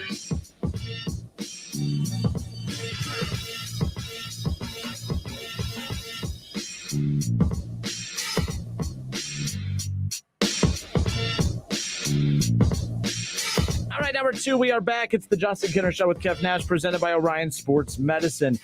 So this coming up Monday, the Keith Byers Show will be live on the road in Springfield from noon to 1. College Football Hall of Famer Keith Byers does his show every Monday from noon to 1. The Keith Byers Show, presented by Lee's Famous Recipe Chicken, live at Lee's Famous Recipe Chicken in Springfield on West Columbia Street. So make sure you check that out on Monday. Springfield and Miamisburg will be our Week 9 Glacier Softwater High School football game of the week. In fact, I just got confirmation today that Mo Douglas, head coach of the Wildcats, will be on the show on Monday with Keith. So looking forward to that. Good to know. Good to know. Why is that good to know? Because I'll be out there. Oh yeah. Oh yeah. Because so you can meet Kev. No, I'll be producing the show from out there. So it's just equipment reasons. That's all. Absolutely. Oh yeah. Let's get you back on the camera. Doesn't that make sense? People barely like looking at me as it is. We got to give them options. There we go. Now we're off and rolling. But yeah, it is crazy to me. Bengals, Browns, talking about, both teams have humongous matchups. Two teams starting the race from starting an expectations race from a different starting block this year, but yet both teams have the same record and both teams could be viewed on the same level if both pick up a win on Sunday. The Browns, I think, are still going to remain at a level of high expectations moving forward. If the Bengals get blown out, I don't want to say technically they should be, but if they do get blown out, it's the Bengals, and everyone will just move on and say, well, yeah, they're not a good team. But that's why I think it's a bigger game for them on Sunday than the Browns against the Chargers, just because if the Browns win, they're supposed to win. If they lose, they're supposed to lose because it's a good Chargers team. It's kind of just two really good teams. I don't think anyone's perception gets tarnished, I guess, unless they get blown out. But I was just about to ask you that. Unless they get blown out. But if the Bengals win a close one or even lose a close one, totally different ball game. I guarantee you, Burrow and the Bengals, they'll be all over every national show next week as that new up-and-coming hot team. And I think that's why it's a bigger game for them this coming up Sunday. 518-1410, 518-1410. That's the number to call in and jump in on the conversation. Let's go to Willie. Willie, are you there, sir? Is this the Willie? Is this Wright State Willie? Raider Nation in the house. How are you, sir? Raider up. Turn your radio down. Turn your radio down. Raider up, but turn your radio down. All right, my radio's down. Is that better? There we go. Much better. There we go. Now we can hear those. All right. I came in. I wanted you guys to hear me because I come in to be the voice of reason. We don't like that. I don't like that. I'm being optimistic. Now, my point about Cincinnati going into the game with the Jaguars, which you did say if they won by 3, that wouldn't have been good enough. So even outside of that, on a short week, Jacksonville really came out and played very well in the first half, and the Bengals really deserve to get booed going off the field up into that last series where they stopped Jacksonville, which really was a big turning point in the game. So my biggest point with the Bengals right now, because I'm a closet Bengal fan, I really don't want to claim them because I'm like the slip rock of football. It's like this cloud that just follows me. So I really think that with 11 days to prepare, this is the Bengals' opportunity to show that they are moving in the right direction. I didn't even think about that, Willie. It's a good point, that extra days to prepare for this type of matchup. I know they're banged up heading into this. That's what the Browns fan that was yelling at me on Facebook, he was using the injuries as an excuse. I'm like, everyone has injuries. You got to play through them. The expectations are still there. Kev said the same thing about the Steelers, against the Bengals. Like, they're still expected to be a good pass rushing team, even missing some guys, because that's their reputation. That's what they got to live up to. Well, what I really like about the Bengals, though, watching them this year is the offense looks absolutely amazing, really, at times. Well, what I like about the defense, they look consistent on defense. So once they really got a hold of what the Jags were trying to do to them, they really took control of that game. And the only time I've really been disappointed with the Bengals this year is when I was picking with you on Facebook before the Chicago game, and lo and behold, I get behind them and they lose. So. And I really think after all these years, you haven't known to just listen to O'Kenner over here, huh? You still haven't learned. You got that college degree now, and you still haven't learned to follow Kenner. Unbelievable. Well, guys, thanks for taking my call, man. I'm gonna get off the line and listen to the rest of the show. You have a tailgate show this weekend? Yes, we will be live at Frickers on Sunday morning, 7:41 by the Dayton Mall. We'll be there. You wore a Washington jersey last time. It sounds like you have an identity crisis right now. You don't know who the hell you are. I'll wear my old Washington stuff. I'll never buy nothing new from no football team or no new mascot or none of that stuff. I still have to watch them every week because I've been watching them for the last 40 years. So that's really, really tough on me, but I'm kind of letting go. I was too invested in football, so I guess this has been kind of a blessing in disguise because I shouldn't really care about it that much because my Redskins have had the ability to make my weeks just miserable. And dealing with Cowboy fans, it's like it's almost like suicidal. And sometimes it gets so bad. And the defense, Washington defense looks so terrible now with Chase Young and the whole Alabama team. I'm like, they just. I don't know what's going on. I think they need to get rid of Daniel Snyder, but hey, he the owner. You can't get rid of him. I know it's Willie. Good talking to you, man. We'll talk to you more. All right, later. All right, later. Moving on. 518-1410. Kev, who we got up next? We got Ed on line 3. Let me make sure I hit the right one. Ed, how are you, sir? Welcome. Thanks for being patient. Hey, good. First, I want to say I was at the Chaminade Fairmont game. You and Keith did. So, oh, nice. You guys didn't invite me up to the booth. So, we don't invite anybody up to the booth. We don't like to share the food that's up there, man. I'm just telling you. I tell you, that game was pretty good. Fairmont, of course, can't really. They don't have a passing game, so that caught up with them. But they were on a roll there for a while. But hey, as long as Fairmont jumps on teams early, they're fine. They're going to control the clock. They're going to continue running that ball. Fairmont's only problem is, and that's the only problem. That's why I don't care for that approach offensively. It only works if you could jump on the team early and hold on to the lead and be able to control the clock. But when they trail, like against teams like Springfield and others, they're not coming back. They're not built to come back. So that's the only concern I have with teams that have that approach. But it's working for them, man. They're winning football games. Right. And I guess tomorrow the game, I guess if you're a Ohio State fan, you can, rooting one way or the other, I guess, pulling for Penn State, then Ohio State can knock them off and, keep running. But what do you think of the Penn State Iowa game? I haven't seen Iowa at all.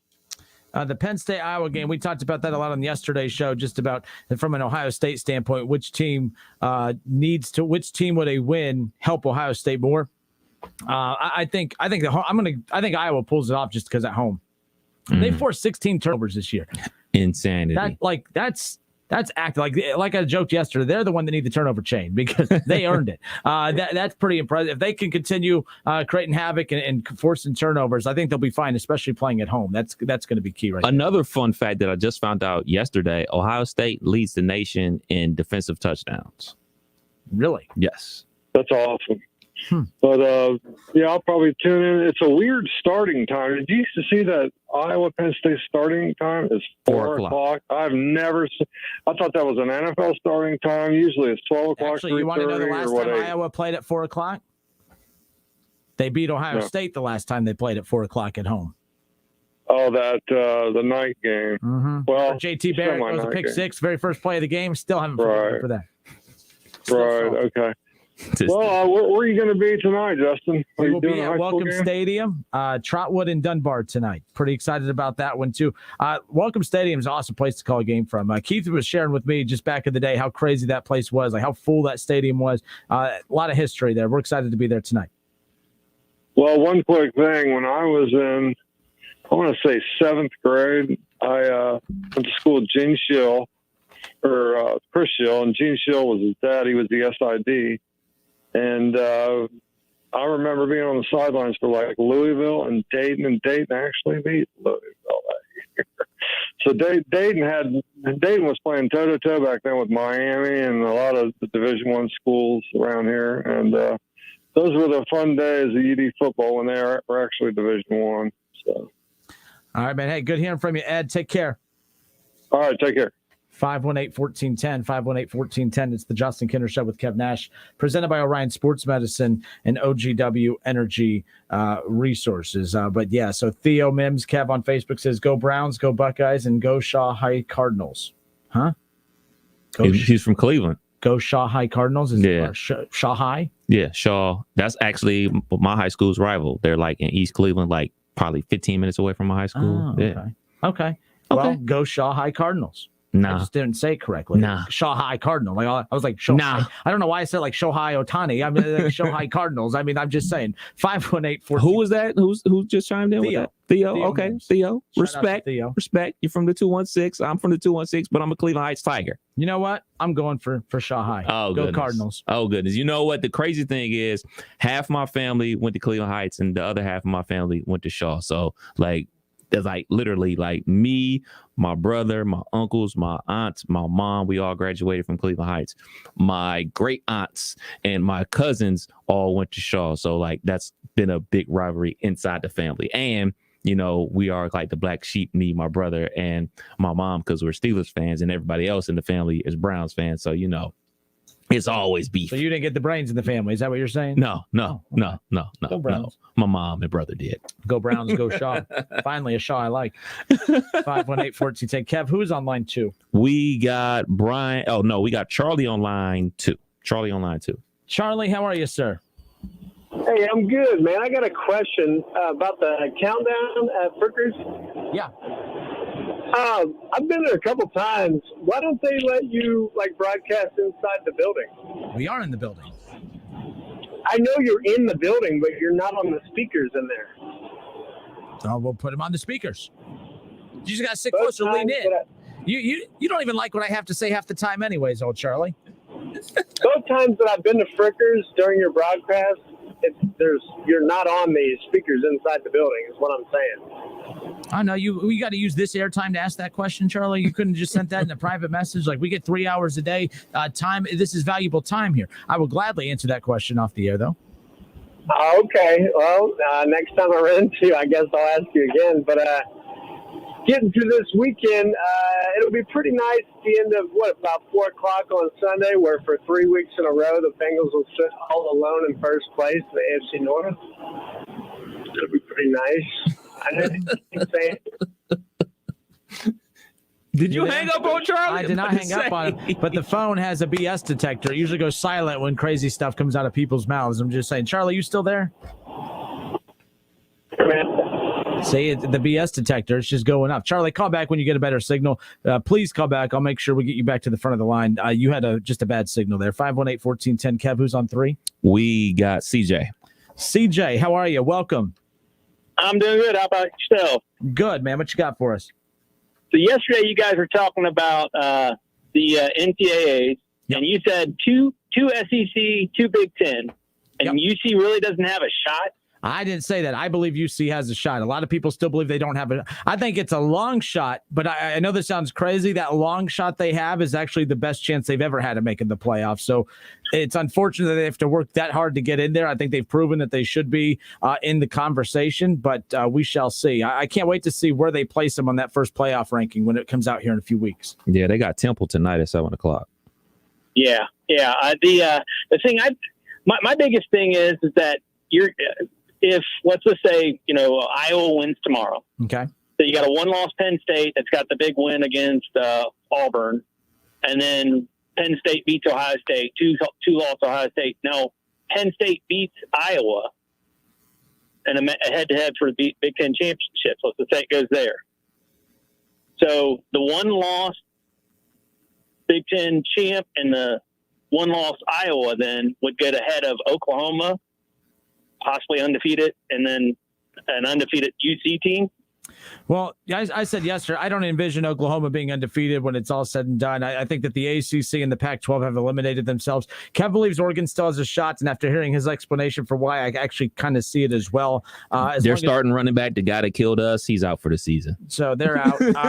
But I think I think what helps Cincinnati, CJ, is the fact that you don't have the Pac-12 to worry about now, which I don't think anyone ever has at any point in the history of this damn playoff for whatever reason. But you don't have to worry about the Pac-12, the ACC with Clemson losing twice and North Carolina losing twice, Miami out of it. That whole conference has shot themselves in the foot. So they're done. And what's helping, Cincinnati, what could really help Cincinnati is for one of these Big Ten teams to implode. Iowa would need to implode, or Penn State needs to implode. But even if they don't, there's still a window there, because if you have Georgia and Alabama, Iowa and Penn State, or Ohio State and Iowa, one of those two teams will make it. Georgia, Alabama makes it, and then I think it's Cincinnati fighting for it with some one lot. Maybe two Big Ten teams get in. I don't know, but Cincinnati has a shot. I believe they do as of right now. We'll see how it kind of unfolds moving forward. They got to. They can't just win. They got to blow opponents out, though. That's the problem for them. Yeah, they got to win. I wholeheartedly agree with that. It's got to be like a 30 or 40 point win tonight over Temple and the rest of their year. But I think the win with Notre Dame, I think, helps them if Wisconsin's only got a close win against Penn State and then loses in the Big Ten title. To me, I think that's a better record on paper than, because Iowa. Iowa really, the Penn State game will be the only game of the year for them. Yeah, and it's unfortunate for Cincinnati, because in a year where the Pac-12 and the ACC have basically eliminated themselves, I don't believe the Big 12 will have a representative. That should open the door for them to get in, but this is the strongest the Big Ten has been in quite some time. Like, this is the first realistic chance I've seen where the Big Ten could potentially get two teams in, and of all years for that to happen, it's a year where the SEC has Alabama, Georgia, and it just so happens that Iowa has carried their end of the deal on that side of the Big Ten division. So that's the only unfortunate part, but as long Cincinnati just has to keep winning out, and I think they'll be okay. They got to keep blowing opponents out, though. They can't win by a field goal or one possession. They have to dominate. All right. Well, you have a great one. Have a good one. You as well, man. Take care, CJ. I'm assuming that's a Bearcat fan. I should have asked him that. But yeah, the thing about UC is, so you're looking at SMU, who most likely will be ranked when they play them. Also, Houston will be ranked, but they'll be ranked in the 20s.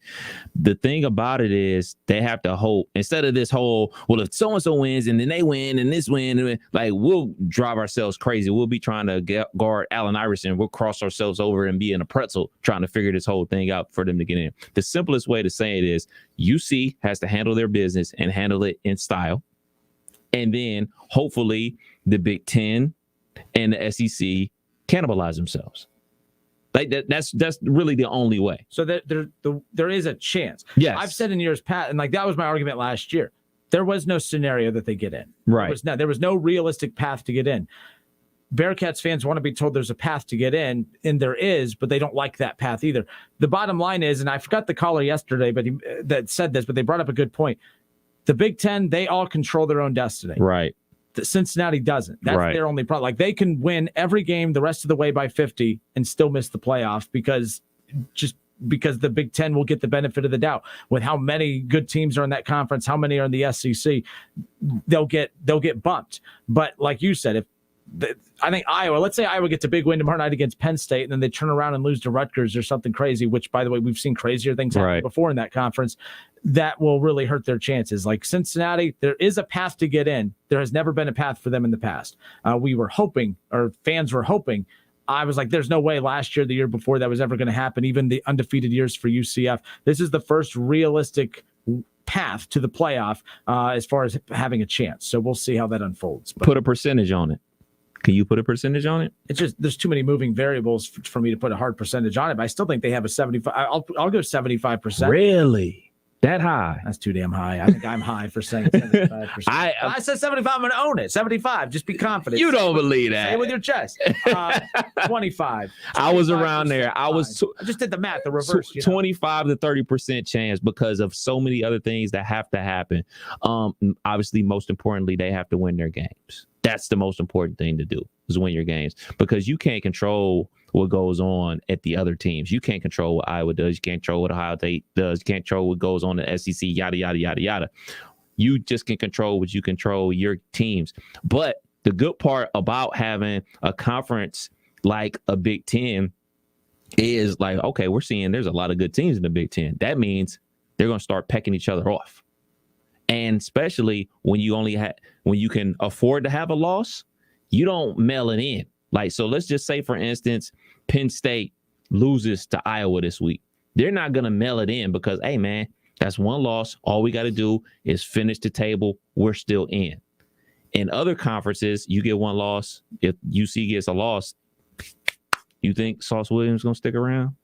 He's going to be like, oh, time to start training for the NFL. I'm going to go hang out in San Diego with Joey Bosa. Yeah, like you think that's going to happen? You think the defensive end down there, 21, you think he's going to stick around? Oh, time to go ahead and start training for the NFL. Get ready for the combine, trying to get this down to a 4-4. Luke Fickell might start moving to California. Yeah, and that's just the reality of it. So those teams, what I'm trying to say is, so that Penn State game with Ohio State the stakes are going to go higher because they know if they lose that game, they're out.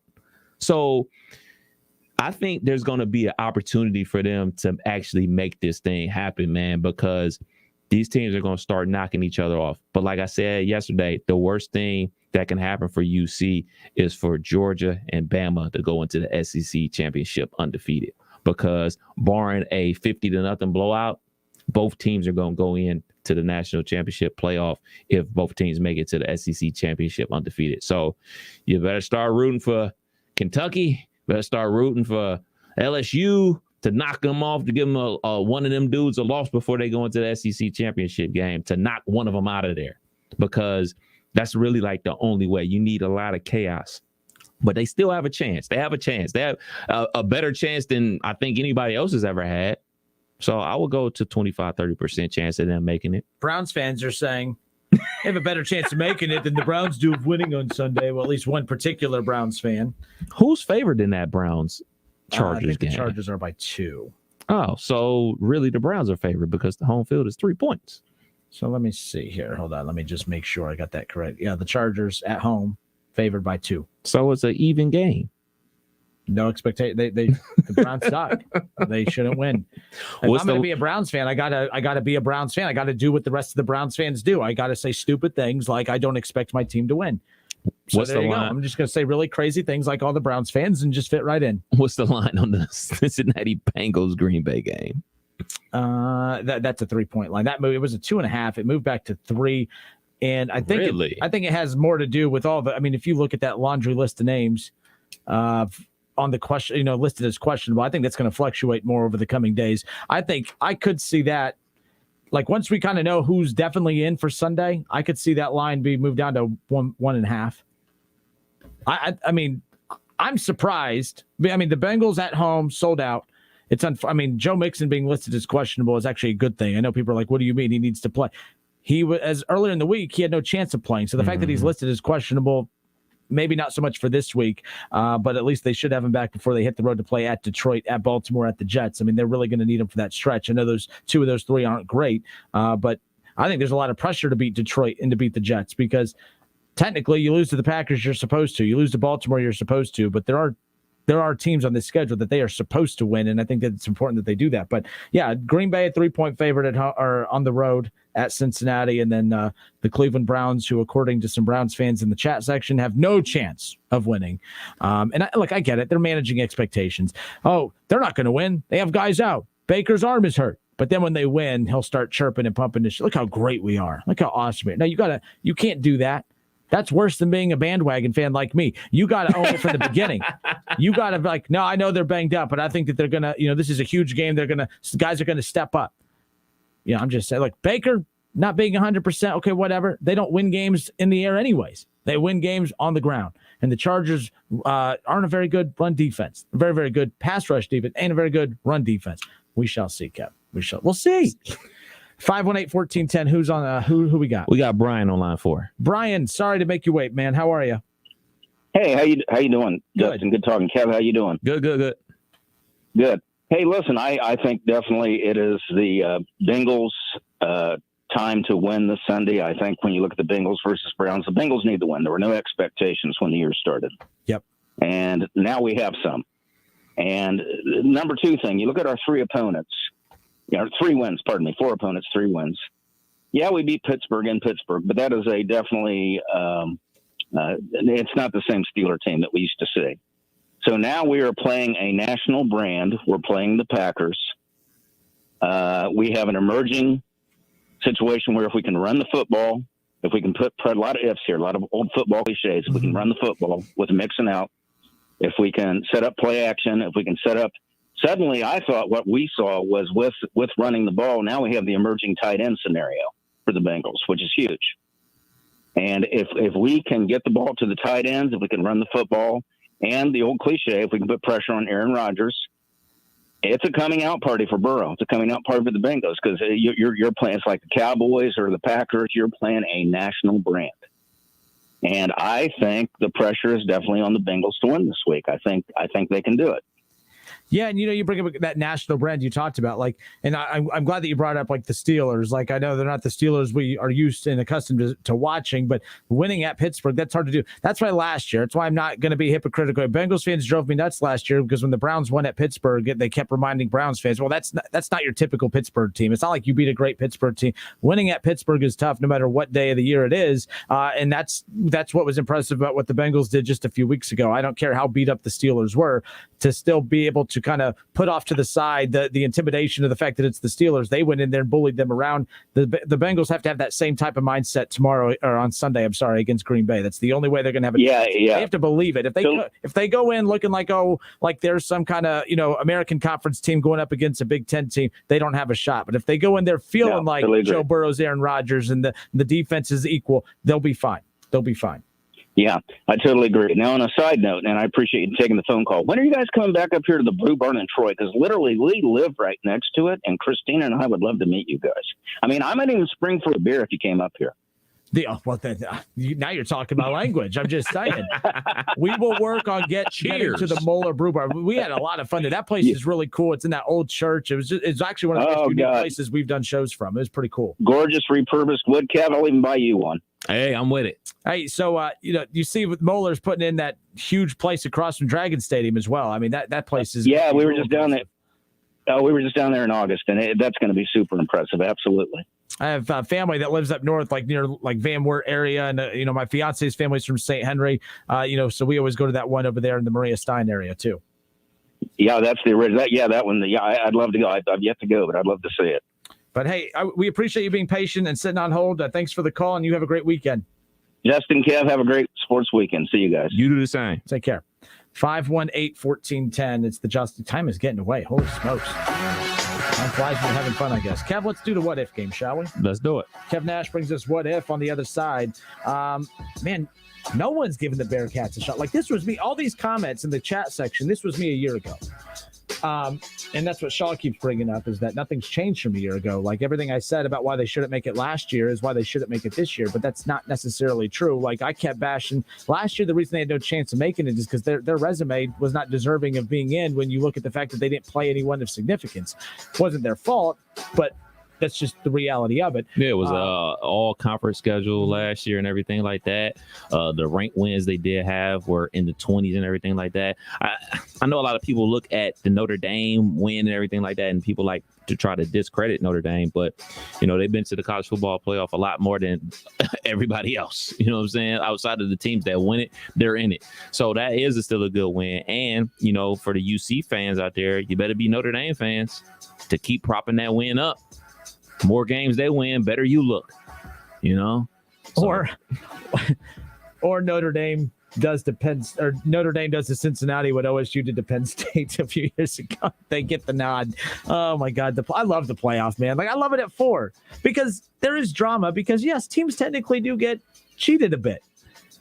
With the 12 team, first of all, the 12 team hunky-dory, everyone gets along and sings Kumbaya and everyone gets invited. There is no cool kids table because everybody's cool. That's boring. Shouldn't spit during COVID, but that's boring. I don't want to live in that world. That's why that glass is there. We're good. Doug Toby brings up, as the music fades, but Doug Toby brings up an interesting point here, Kev. Is there a chance if Ohio State and UC win out that they are a 2 versus 3 matchup? Now, I asked that the other day. I could see them maneuvering the seedings a bit just to. No, UC will be 4. UC will be 4. Ohio State will not be 1. There's no chance that they. If UC makes it, they will be 4.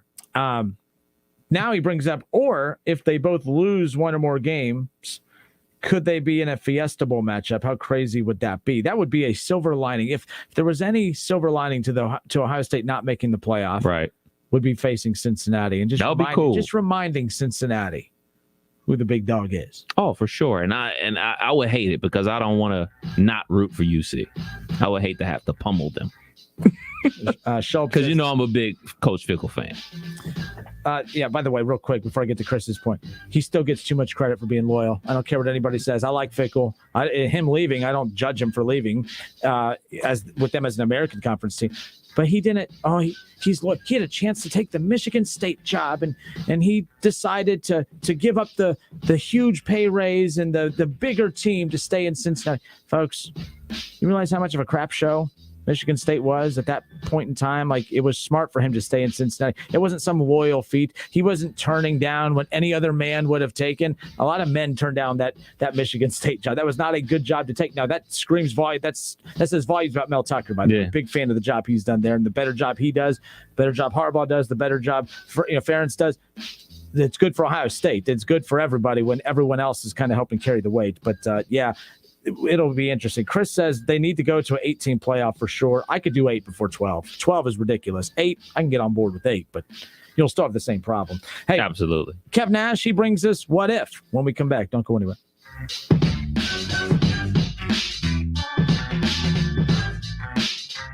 It's the Justin Kinner Show with Kev Nash, presented by Orion Sports Medicine. ESPN 1410 Wing AM weather.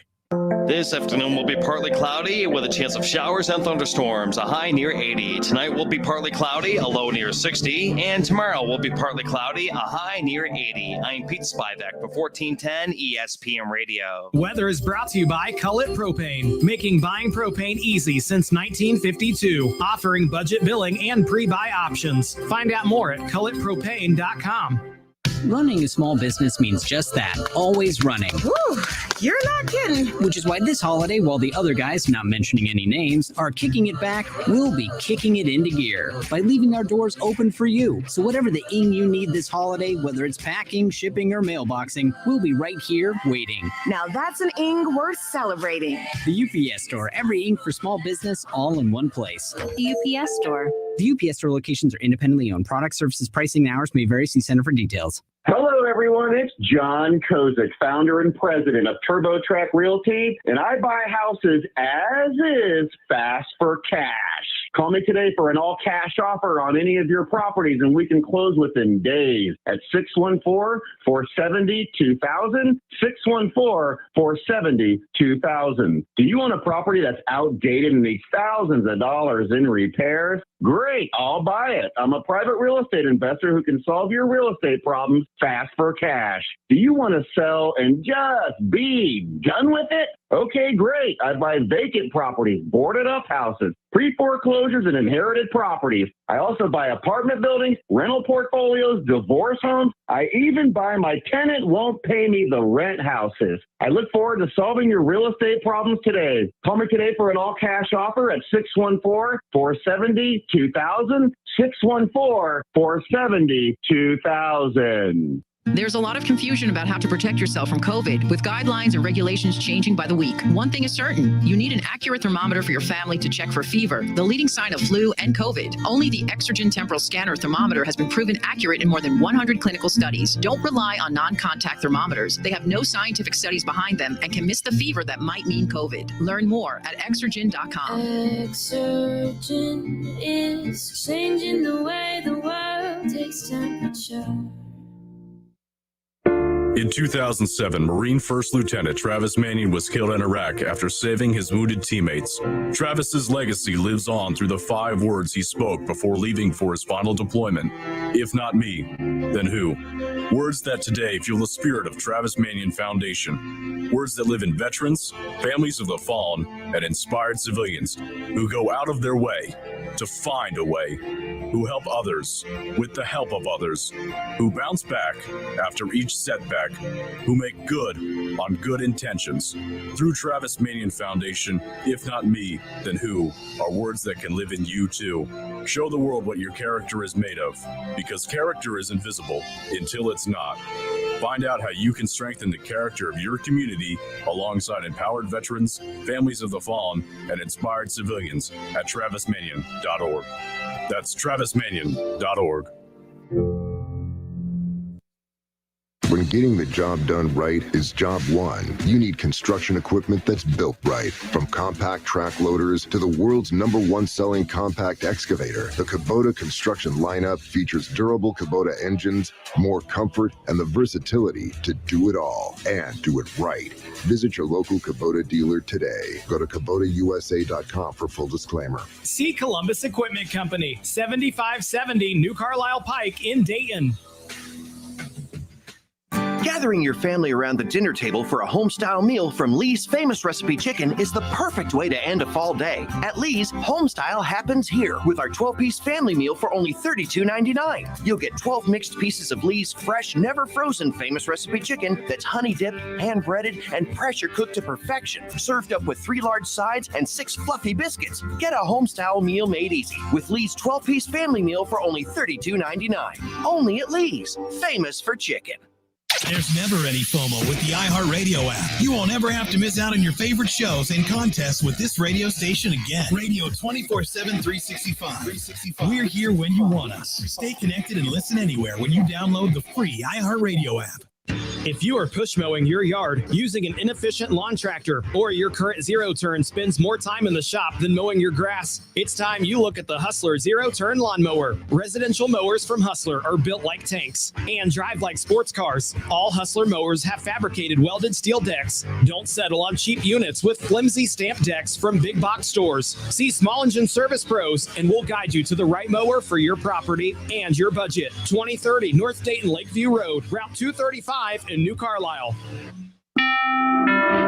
What can give you a competitive edge in today's red-hot housing market? Rocket can. That's because Rocket Mortgage can give you a verified approval. It could help your offer stand out, because when you find the perfect home, you don't want to lose it to anybody else.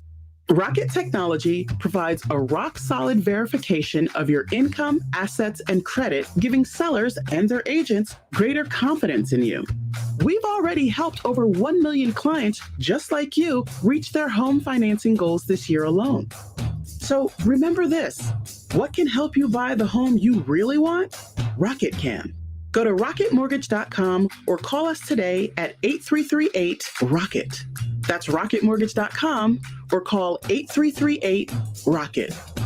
A verified approval is based on an underwriter's analysis of your individual financial information appraisal and title report. Call for cost information and conditions. Equal housing lender licensed in all 50 states and MLSConsumerAccess.org number 3030. What makes AutoZone America's #1 battery destination? Because they offer free battery testing and charging and reliable replacement batteries, and they've always got your battery solution. Get in the zone. AutoZone. The Justin Kinner Show with Kev Nash, presented by Orion Sports Medicine. Weekdays at 3 p.m. right here on Dayton's ESPN radio station, 1410 Wing AM.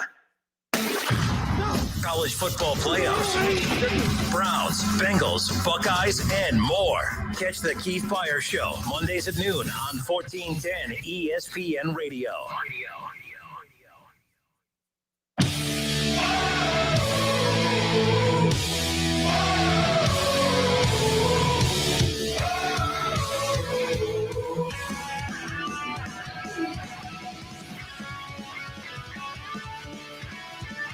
Everybody, welcome back. Justin Kinner, Kev Nash with you here on a Friday.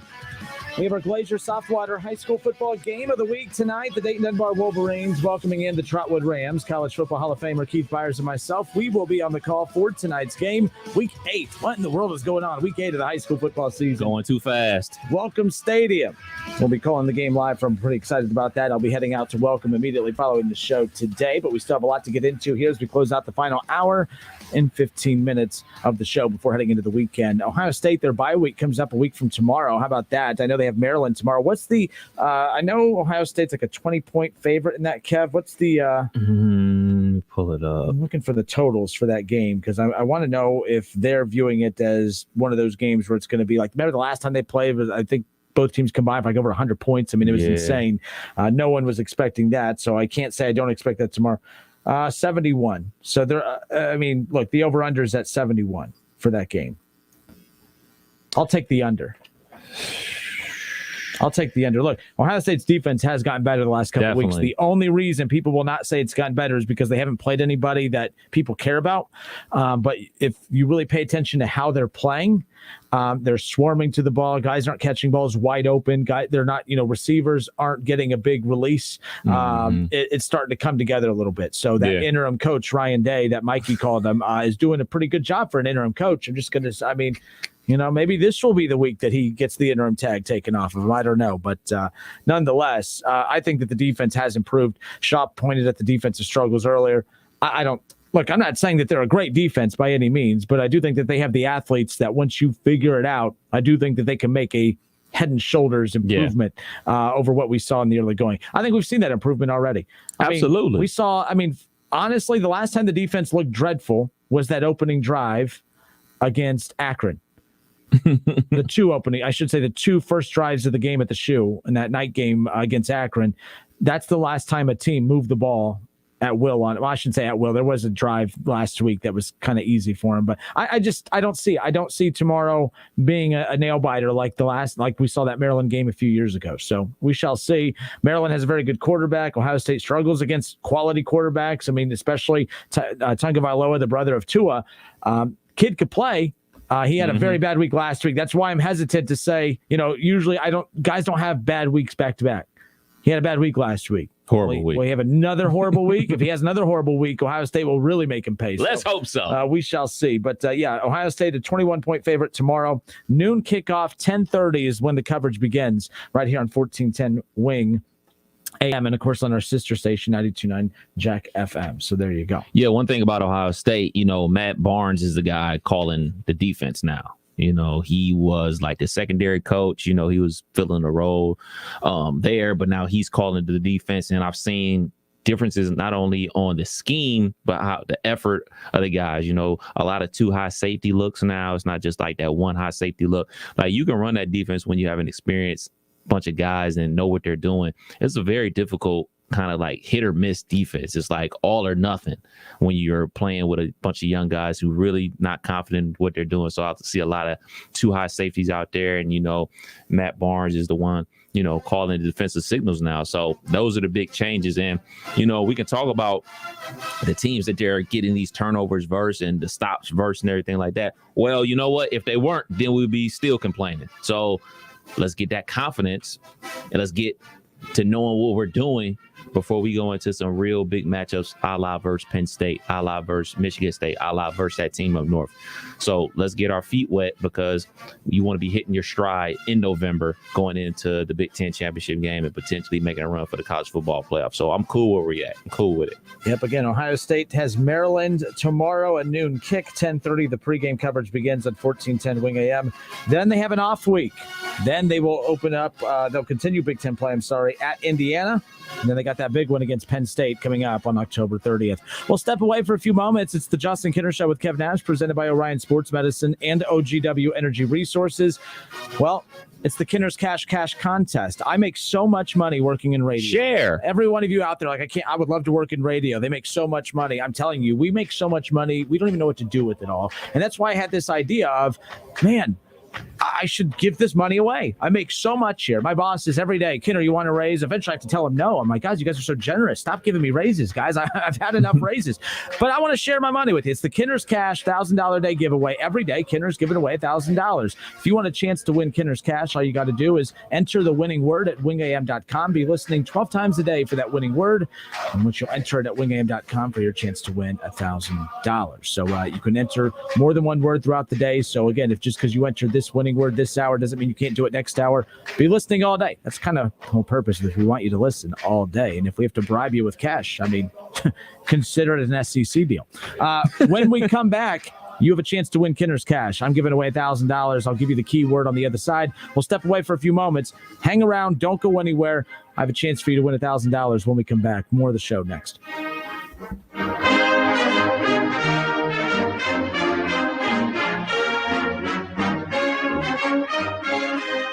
It's the Justin Kinner Show with Kev Nash, presented by Orion Sports Medicine. Installing brand new carpets shouldn't mean putting your life on hold. Enjoy a simplified installation experience at the Home Depot by licensed local professionals with an unbeatable selection of affordable styles, colors, and fabrics that are durable and low maintenance, including options that are odor and stain resistant. And right now, you can get your carpet installed for free. Get started today at the Home Depot. Free carpet installation on purchases of $4.99 or more. No square foot minimum. Excludes in-stock styles. U.S. only. See store for details.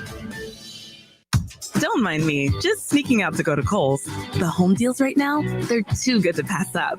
Like up to 40% off Cuddle Ned's bedding, up to 50% off the cutest fall decor, and up to 25% off Ninja kitchen appliances. How can I resist? You can even get 15% off or 15, 20, or 30% off with a Kohl's card.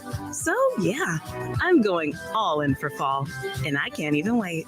Select styles. Offers end October 17th. Some exclusions apply. See store or Kohl's.com for details. The thing about the Name Your Price tool from Progressive is that by now you've heard a lot of ads about the Name Your Price tool from Progressive. We probably don't even need the words, the Name Your Price tool, to tell you that our humpback whale pup gives you options based on your budget, or that our novelty hand buzzer helps you save on car insurance. And that's the thing about the tiny felt bag filled with marbles. At this point, you've heard a lot of ads about the elusive northern bobcat. The Name Your Price tool, the neighbor who baked you banana bread, only from Progressive.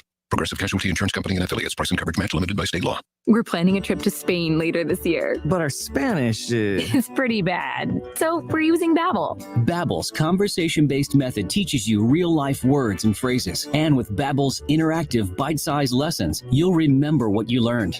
There's no easier way to learn another language. Ahora hablamos español. He just said, now we speak Spanish. Babbel, language for life. Now try Babbel for free. Just go to Babbel.com. That's Babbel.com. Hi, John Glazer here for Glazier Soft Water. We've been making water great since 1988, and no matter what your water issues, we have solutions. Your city water can be clear, but still be hard and have the taste and odor of chlorine. Well water can look, smell, and taste terrible. Glazier Soft Water will fix your water and will even include a 7-year parts and labor warranty so you don't have to worry. Visit our website to learn more at glaziersoftwater.com. Glazier Water really is better water.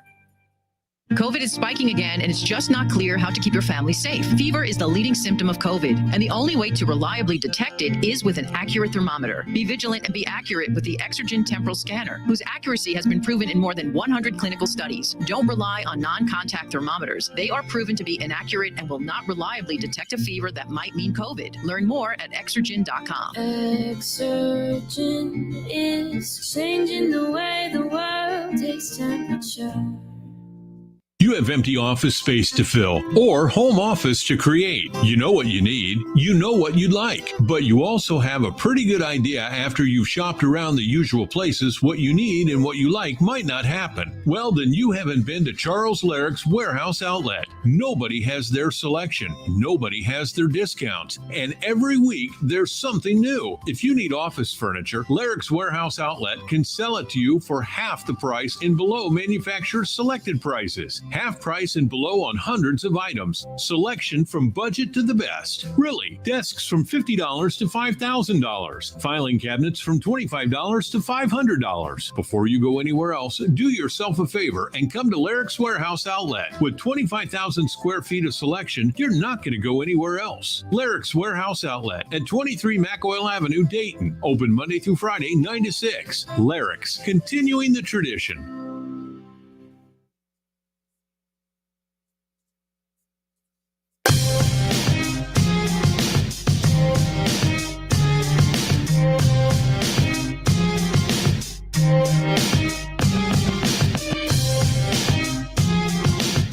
All right, we welcome you back. Justin Kinner with you. Here's the Justin Kinner Show with Kev Nash here on a Friday.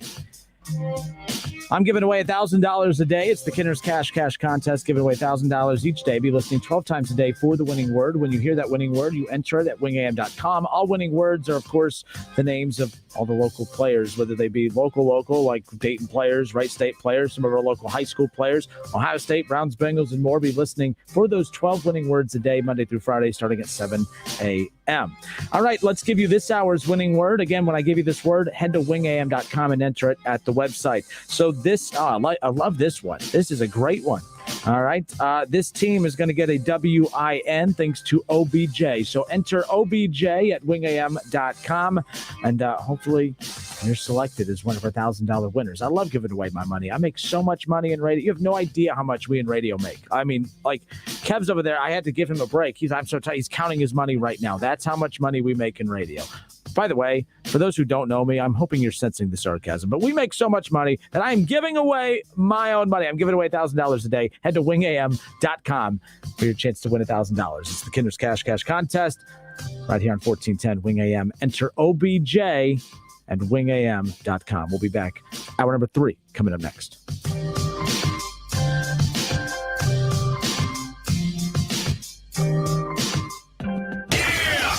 It's the Justin Kinner Show with Kev Nash on 1410 ESPN Radio. Many Vietnam War veterans were unknowingly exposed to dangerous chemicals impacting their health and quality of life. There are now expanded benefits for veterans exposed to Agent Orange. Veterans with Parkinsonism, bladder cancer, or hypothyroidism who previously applied for VA disability compensation but were denied should reapply and might be eligible for retroactive compensation. Exposed veterans who have not yet applied should consider filing a new claim. For assistance, call Montgomery County Veterans Service Commission at 937-225-4801.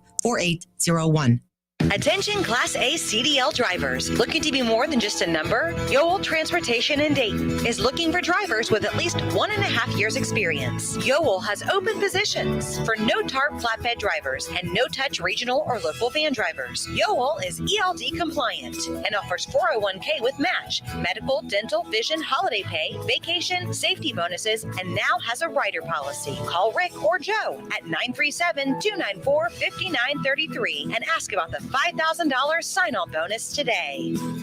Frickin' football is here. Frickers has the games on all the screens and you score with savings. Enjoy your favorite ice-cold domestic draft personal pitchers for only $6.50. A 48-ounce personal pitcher for only $6.50. And enjoy a plate of your favorite frickin' nachos for just $7. Take your frickin' pick. Frickin' chicken nachos, Mississippi barbecue nachos, or Nacho Supreme, only $7. This season, don't just be a football fan, be a Nacho fan. At the home for fun, food, sports, and spirits, Frickers. Staples Connect is a new world of possible with innovative tools for small business and remote workers and learners. Explore what's new at your local Staples store or staplesconnect.com. Are you one of the millions of homeowners who haven't refinanced yet? If so, I'm here to tell you it's not too late. Hi, I'm Wesley Hogan with Westland Financial. Although the lowest rates may be in our rearview mirror, as the economy recovers from the biggest economic shock of our lifetime, rates still remain near historic lows. In fact, with the dramatic increase in home values, this may be the perfect time to put that new home equity to work. Take advantage of our cash out refi program and pay off high rate credit cards, car loans, or other high interest rate debt. Or finally make those home improvements you put on hold for so long. Best of all, we can do this with no closing costs. That's right. Whether it's a conventional, FHA, or VA loan, we'll pay for your title, settlement, lender, and recording fees.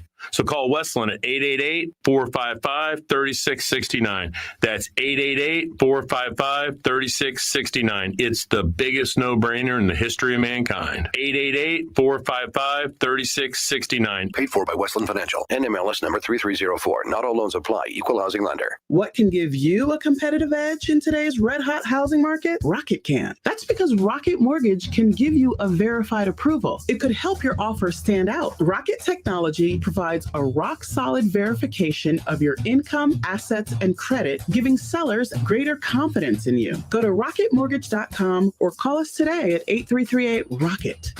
A verified approval is based on an underwriter's analysis of your individual financial information, appraisal, and title report. Call for cost information and conditions. Equal housing lender licensed in all 50 states and MLSConsumerAccess.org number 3030. Everyone loves shopping online. Well, I'm going to tell you what I tell my golf buddies when they buy clubs.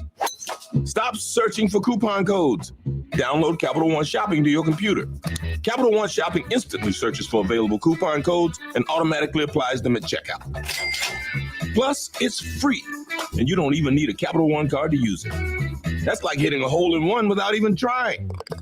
Capital One Shopping. It's kind of genius. What's in your wallet?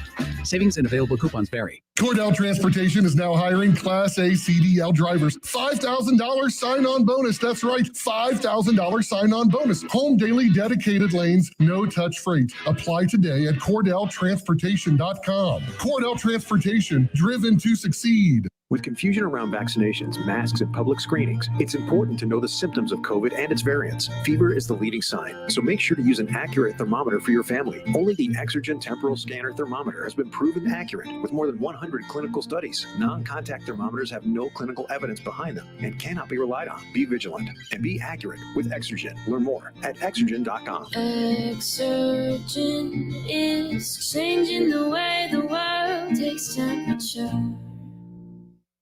Oktoberfest at Milano's has begun. We're serving our once-a-year favorites like schnitzel sandwiches and German pizza. Get it to go or stay for the games with NFL Sunday Ticket. See you at Milano's Pizza Subs and Taps for big screen football. Now at Lowe's, order any flooring like Stainmaster Pet Protect Carpet, starting at $185 per square foot. See in-store associate or product detail page for warranty information. We are Dayton's home of the Ohio State Buckeyes. Into the end zone goes Chris Olave. KJ Hill, 6-yard touchdown catch. Right sideline and down he goes to the end zone. WING 1410 Dayton, Dayton's ESPN Radio.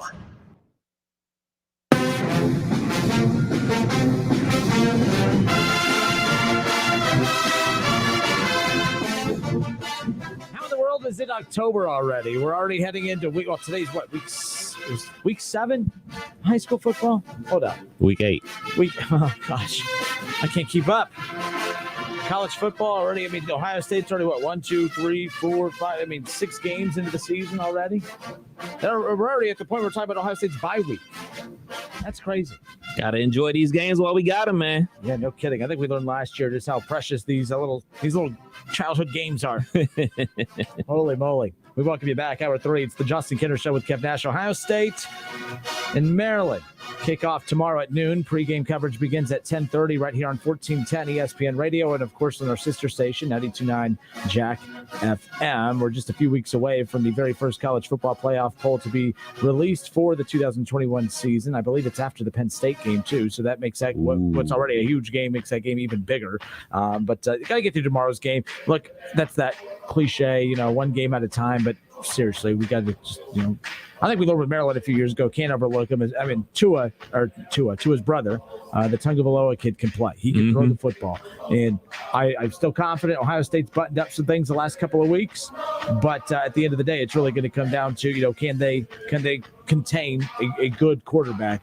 And that's really not just this year. They struggled with that last year. So we shall see. Again, tomorrow, noon kick, 10:30 pregame coverage, Ohio State football right here on Dayton's home of the Buckeyes, 1410 Wing AM, Ohio State in Maryland.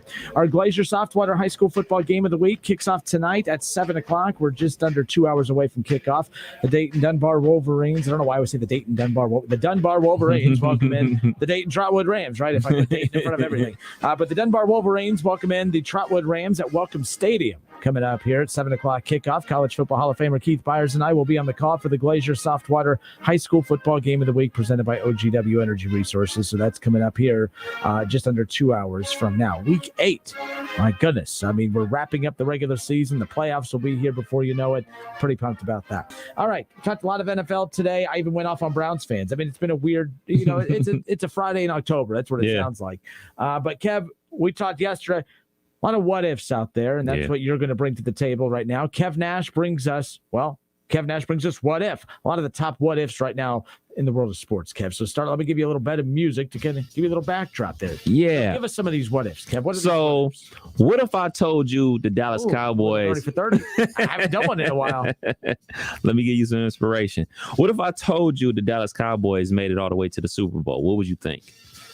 Well, I mean, my goodness. I mean, they've won 2 playoff games since they've won a Super Bowl in the mid 90s. I mean, my goodness. I mean, that's talking about, running before you could walk. Look, I think that this team, they've spent the money. They have to. I mean, if they get there, they're supposed to, right?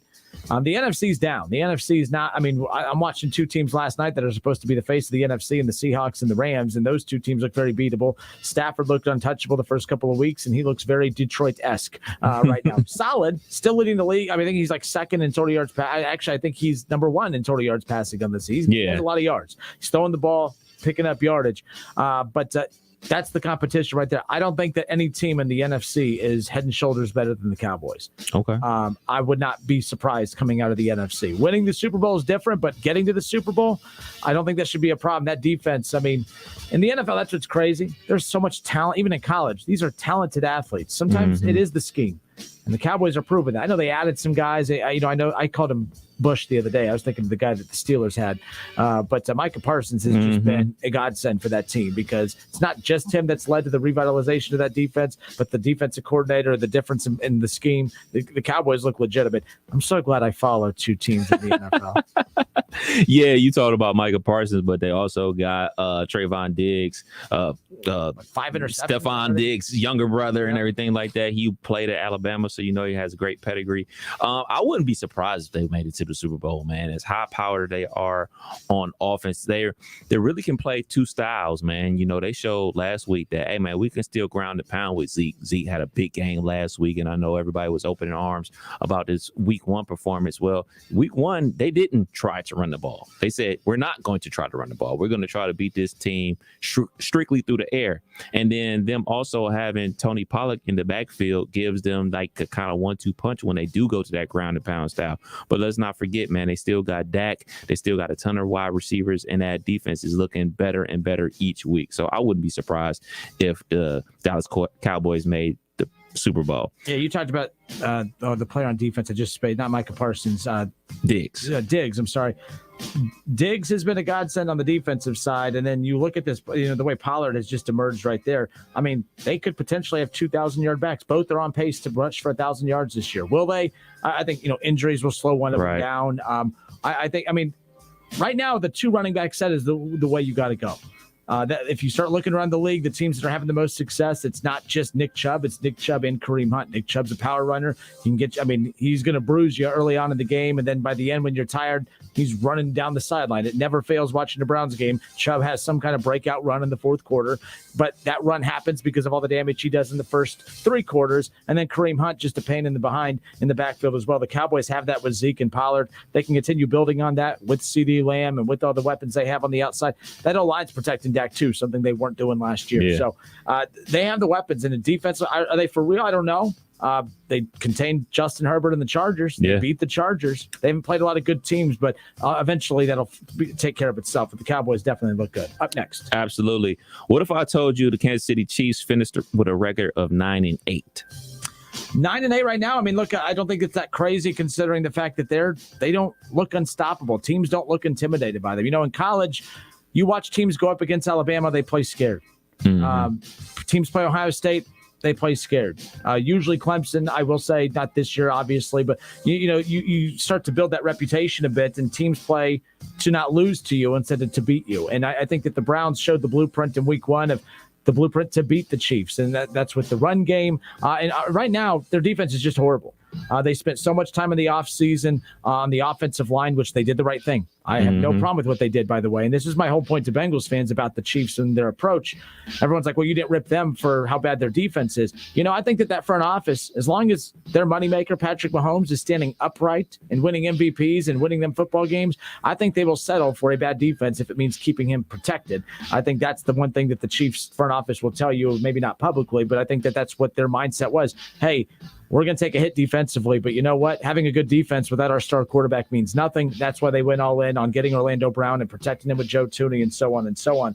But yeah, their division's improved. The NFL across the board's improved, man. Like, bad teams aren't bad teams. Bad teams could beat you. And when you have a bad defense, any team can beat you. And that's the problem with the Chiefs. They're pretty unpredictable. It wouldn't surprise me. I don't think that's going to be the case, but I don't think it would surprise me with what we've seen from how poorly they've executed defensively to start the season. Wouldn't be surprised either. They remind me of the Indianapolis Colts back when Peyton Manning and Reggie Wayne and Marvin Harrison were out there. They were so potent on offense that they could beat you, and their defense could pin their ears back and get a ton of sacks because, all right, man, we're up 14. We can unleash the pass rushers. And just like they have Bob Sanders, they have Tyrann Mathieu in the secondary at the safety spot and everything like that. So when you have an offense as high flying as that, the defense feels relaxed because they feel like they can always get it back. But now, instead of giving up threes or getting a couple punts here and there, they're not doing any of that. This is like, hey, man, this is a stat game. Like, whoever wants stats, we can get stats. Hey, man, you want to get 100 yards receiving? We can get it against Kansas City. You want to get 100 yards rushing? You can get it against Kansas City. You want to get 350 yards passing Jalen Hurts? You can get it against Kansas City. You want to put up 31 points? You better dial up Kansas City. That defense is looking suspect. Chris Jones not getting any pressure on the quarterback. Frank Clark from Cleveland, Ohio / University of Michigan not getting any pressure on the quarterback. Tyrann Mathieu was out week 1, came back, still not making those impact plays that he's known for and everything like that. I think they're in trouble, man. To be perfectly honest, I think they're in trouble. I think they can still make the playoffs and everything like that, but I could see them only, quote unquote, winning 9 games this season. Keep in mind, the NFL, it is a copycat league. Teams have not figured out in the Super Bowl era how to have a max paid quarterback, and they ain't even started paying him yet. Dynasty. It started this year. It started this season. He started getting some of that. They wrote some of it off as a signing bonus, but that money technically still is given to him. So I think the new trend is going to be, defense wins championships. Look at the trend. I think you're going to start seeing teams focus less on defense and go all out on offense. Rather than trying to, because look at across the board, too many teams are trying to do this dominant defense with an average offense, and it's just not good enough to get it done. I think if the Chiefs find a way to win a Super Bowl with this team, that's going to be the new trend moving forward. It'll be Big 12 in the NFL. I'm not saying that they'll totally give up on defense. My point is that you might see the financial focus start to shift more towards the offensive side. That's how teams like the Browns loaded up their offense. They put all their money and focus on the offense. The Chiefs did that this past offseason. Everything went to the offense. The Packers, that's why they're always that in between. They have enough offensive firepower, but they could always use more. They solid defense. They're just too balanced. There is such thing as being too balanced. When you're not great at anything, that's the problem. And I think the Chiefs are like, we're not going to be balanced because we don't have enough money to be balanced, but we're going to be great offensively. And I think you're going to see more teams do that. Another one. What if I told you Urban Meyer was still the head coach? Urban Meyer's still the head coach of the Jacksonville Jaguars at the start of the 2022 season. I saw a meme the other day that this is bad. It was a meme of Shelley throwing her ring at him, and then he's holding it up, flashing his other rings, and it just says, another one. Re-ask it. I'm immature. What'd you ask? What if I told you Urban Meyer was still the head coach of the Jacksonville Jaguars at the beginning of next season? I wouldn't be surprised at all. Are people not paying attention to the fact that actually I know they're 0-4, but the 2 best games, like every week they're getting better? for a team that everyone is, I hate these reporters that keep having these anonymous players who are leaking stuff to them. Look at the last 2 weeks, the two good teams that the Jaguars have almost beaten, and I know they've almost beat them, but this isn't a good roster. They're not a good team, so holding wins against Urban is not okay. What I will hold against Urban is will the team play hard for you? Are they quitting? Right. Does that look like a team the last 2 weeks that has quit on Urban Meyer? Absolutely. They've had a chance to win the last 2 weeks, which is all you can ask for with a rookie head coach and a rookie quarterback and a not so strong roster. So to me, as long as Urban doesn't have to win 7 or 8 games moving forward, but the dude, as long as the team continues to play hard for him, I don't see him going anywhere. And as long as he stays away from bars and cameras, he'll be fine. I won't be surprised at all. They're playing hard for him. They're getting better each week. They looked good against the Bengals. Okay. It's not as if they just look like garbage. All right, they look solid. They had a chance to win that game. They look like a young, inexperienced team. We're seeing flashes of greatness from Trevor Lawrence, and that's all it really comes down to. As long as Trevor Lawrence is being developed and the team's not quitting on Urban Meyer, everything else will take care of itself. I think this game versus the Titans is the most critical game of the season for them. If they win this game, everything's all good. Everything will be fine. I think they'll be fine. Everybody are quote unquote forgive what just recently happened, even though it really wasn't a big deal. I had a bigger deal with him dry snitching on Trevor Lawrence, to be perfectly honest.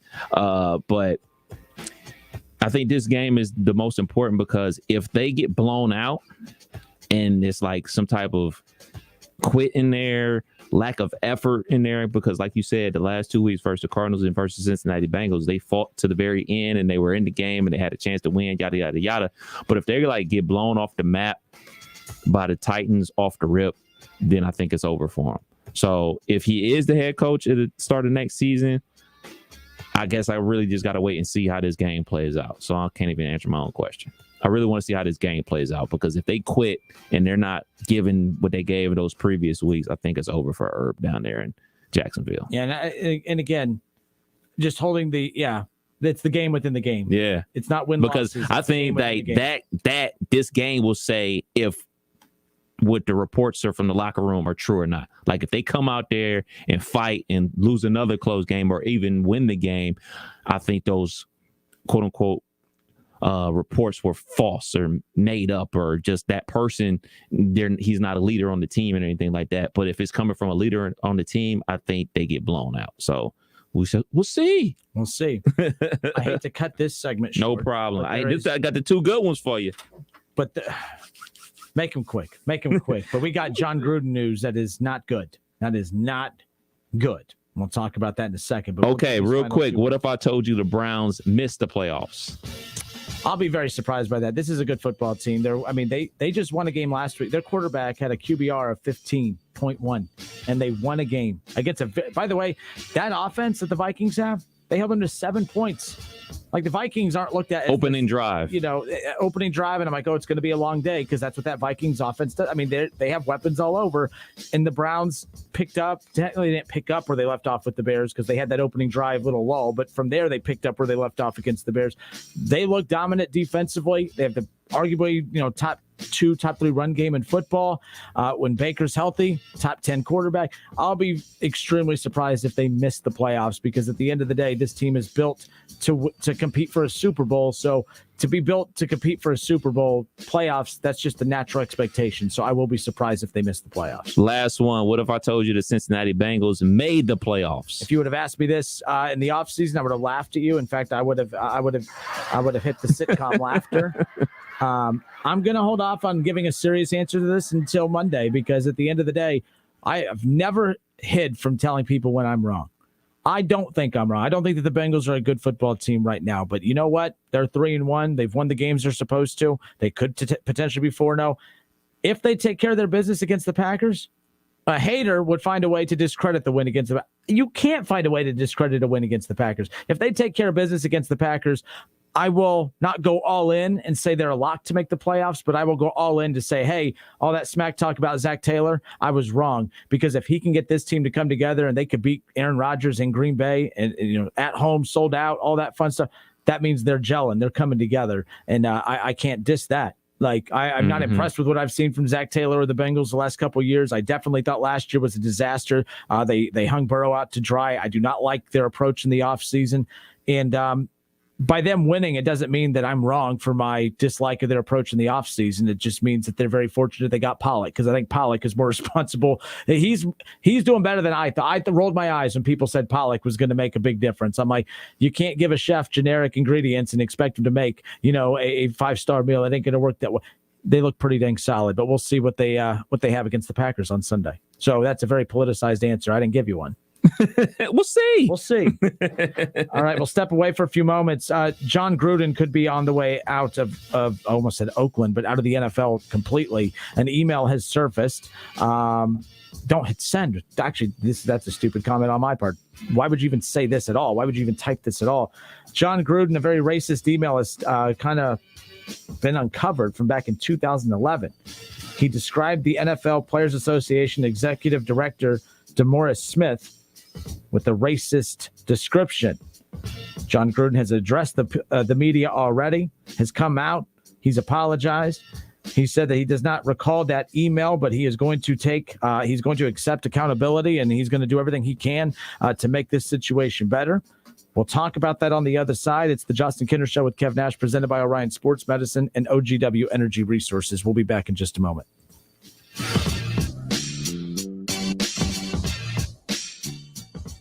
It's the Justin Kinner Show with Kev Nash, presented by Orion Sports Medicine. ESPN 1410 Wing AM weather. This afternoon will be partly cloudy with a chance of showers and thunderstorms, a high near 80. Tonight will be partly cloudy, a low near 60. And tomorrow will be partly cloudy, a high near 80. I'm Pete Spivak for 1410 ESPN Radio. Weather is brought to you by Cullet Seal Coating, protecting the asphalt surfaces at your home, office, or commercial property. Introducing infrared patching, a new technology for your property. This service and more at culletsealcoating.com. You love Zoom for video meetings? Now, choose Zoom to power your phone communications too. Zoom Phone works seamlessly within the Zoom app as your business phone system. Zoom Phone's secure HD audio and enterprise-grade reliability keep you connected to your teams and your customers. And it's easy to use on mobile, desktop, or desk phone. Empower your workforce with Zoom Phone. Zoom, how the world connects. Installing brand new carpets shouldn't mean putting your life on hold. Enjoy a simplified installation experience at the Home Depot by licensed local professionals with an unbeatable selection of affordable styles, colors, and fabrics that are durable and low maintenance, including options that are odor and stain resistant. And right now, you can get your carpet installed for free. Get started today at the Home Depot. Free carpet installation on purchases of $4.99 or more. No square foot minimum. Excludes in-stock styles. U.S. only. See store for details. Napa know-how. At Napa, we've teamed up with AAA to save you 20% online or in-store. That's why they call us the Savings Dream Team. Okay, we're the only ones calling us that. But it's true. Your AAA membership can save you 20% at Napa. So we're basically superheroes with the most specific power ever, saving you 20%. Quality parts, helpful people. That's Napa know-how. Napa know-how. 20% off regular retail prices with valid AAA membership card. Offer good online and participating stores. Offer ends 10/31/21. Frickin' football is here. Frickers has the games on all the screens, and you score with savings. Enjoy your favorite ice-cold domestic draft personal pitchers for only $6.50. A 48-ounce personal pitcher for only $6.50. And enjoy a plate of your favorite frickin' nachos for just $7. Take your frickin' pick. Frickin' chicken nachos, Mississippi barbecue nachos, or Nachos Supreme, only $7. This season, don't just be a football fan, be a nacho fan. At the home for fun, food, sports, and spirits, Frickers. KTH is now offering a $3,000 sign-on bonus for a limited time and has immediate openings for second and third shift production associates. KTH promotes from within, offers medical, dental, 401k, attendance bonus, and a competitive wage starting at just over $17 per hour with annual increases. KTH will be hosting walk-in interviews Monday through Friday from 7:30 a.m. through 3 p.m. Please bring a resume and photo ID. Visit kth.net. KTH is an equal opportunity employer. The Montgomery County Clerk of Courts Help Center brings the courthouse to the community with its weekly outreach programs to local churches, libraries, and community centers. We help you navigate the legal system. Find a location near you at courthouse2u.com. Brought to you by Montgomery County Clerk of Courts Mike Foley.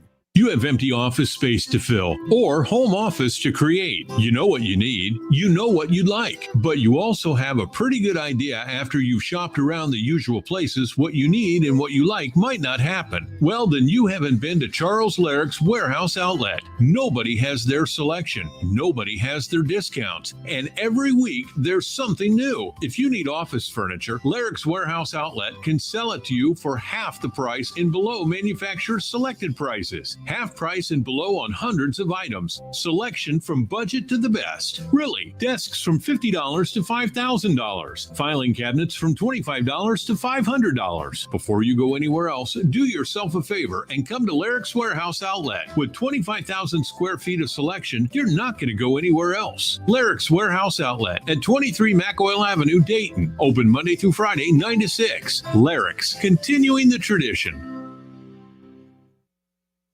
Don't go it alone in your job search. It's time to get to know Express Employment Professionals. Find the location near you at expresspros.com. No fees for job seekers. expresspros.com. NFL fans, the season is finally here. Touchdown! Get your picks submitted at wingam.com. Click on contest and enter the Pro Football Challenge. Weekly winners will win $20 in Frickers Fun Bucks. Get to wingam.com and get your NFL picks submitted now. Touchdown! Incredible! Good luck. On Twitter, make sure to give us a follow. Search 1410 Kinner for Justin Kinner on Twitter. That's 1410 KINNER. And ESPN Dayton for the station Twitter handle.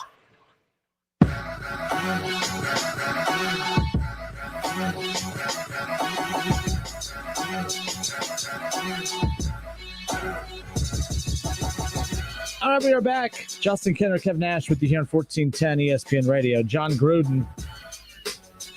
This isn't even him on the hot seat. I don't see, look, if I shouldn't even make this joke, but like Urban Meyer has to just be like, oh, Brett, finally, find someone else take the media attention away from me, please. John Gruden, I don't know.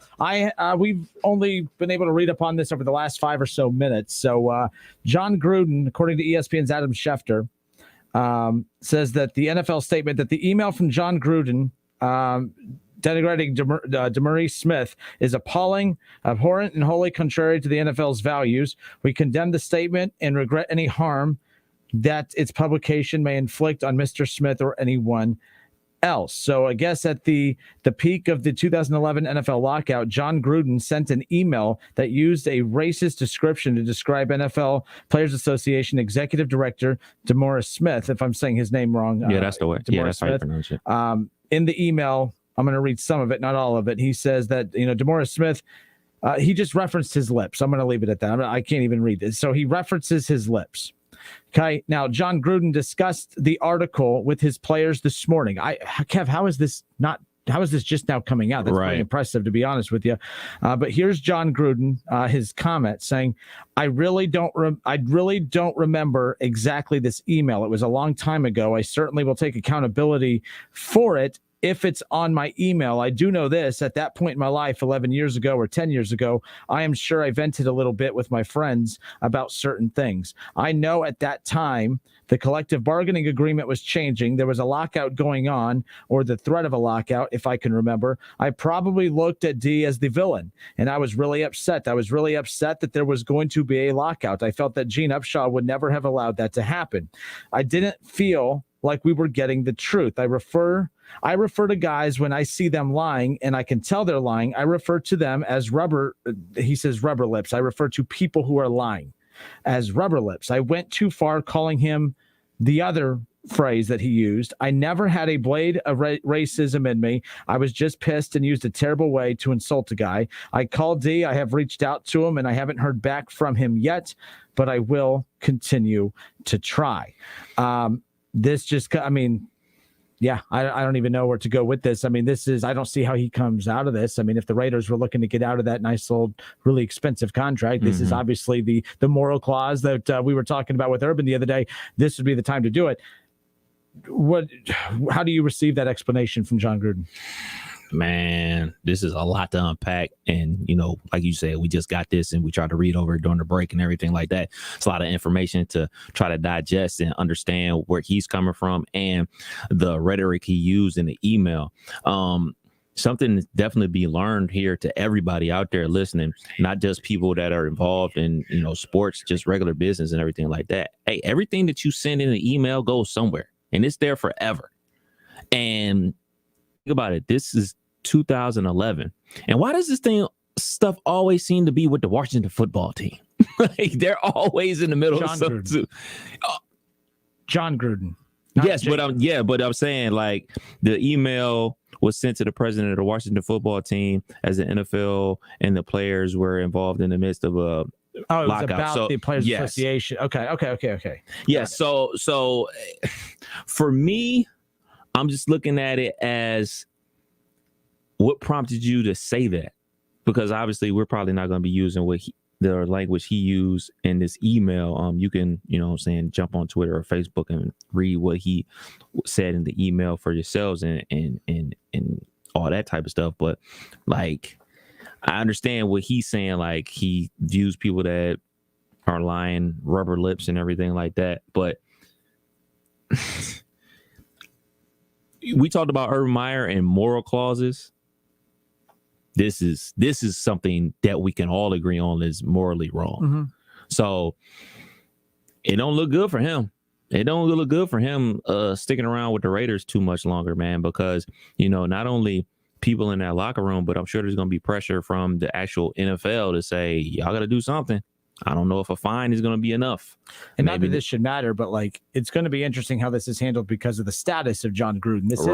This isn't like some third-year head coach that people, that the name people know the name, but it's not like this is a huge name. Right. This was the face of ESPN's NFL coverage for the longest time. This is the most recognizable name in the NFL outside of Bill Belichick from a head coaching standpoint. I mean, this is a big name. Like this isn't something, I mean, again, not that it should matter. It's wrong no matter who comes. I don't care if it's the assistant punting coach. Do they have assistant punting coaches?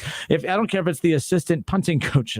I'm being smart ass there, but like it shouldn't matter. It's wrong is wrong. But what's going to make this even more interesting is the fallout from it because of how big and of a name he is and the status of him. So that it's going to be really interesting to see how this is taken. Yeah, and to think about the makeup of an NFL roster, and you think about the makeup of the league, the percentage of African Americans that are in the NFL, the people that he's coaching on a daily basis, the people that he's going up against on a daily basis and everything like that. That's tough to bounce back from. And I mean, obviously DeMaurice Smith is still involved with the NFL. So like, how do you come back from this? Like, I'm not sure if you can. David Shaw shouldn't have said that. But on the other hand, this is always a good. Why did this just come out? I don't care if it came out 100 years from now. Wrong is wrong. Like, what? Well, I mean, I don't know why it just came out. I don't know the context of how it came out. Was it like reports have found this email? Who released it? I mean, I think we learned with Urban last week. It doesn't matter how people got the video. The problem is it's out there. Right. I don't think it matters how people got the email or why the email came out. The point is it's out there. Now, Gruden says he does not recall that email or using that phrasing. He says he refers to people he views as lying as rubber lips. And he said that wasn't a race related thing. That's just how he views anybody who he believes is lying. So it has that context there, of course, that's going to infringe on racism. But at the same time, if he actually said what he is in that email, there's no coming back from that. I mean, you can't do the whole, well, it's my email, but I didn't send that. Like that just isn't going to fly. I was hacked. So yeah, I mean, maybe.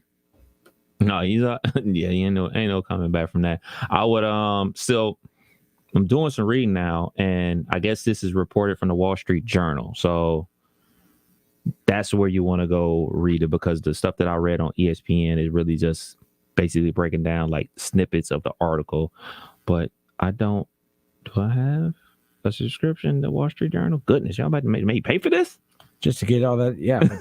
All right, it's the Justin Kinner Show with Kev Nash, presented by Orion Sports Medicine and OGW Energy Resources. We're going to run out of time to be able to jump on that, but just keep an eye on that, developing story. Will Gruden will he coach on Sunday? How drastic is this, Kev? I'm just curious, like how quickly in today's day and age, where wrong is wrong, yes, but it's also from the Raiders are going to get to a point where they're like, well, we can't keep you because now you're going to tarnish our brand. Right. We have a good thing going right now, and that type of thing. Like, does he get to Sunday? Forget next year, but does he get to Sunday? I think he does. I think he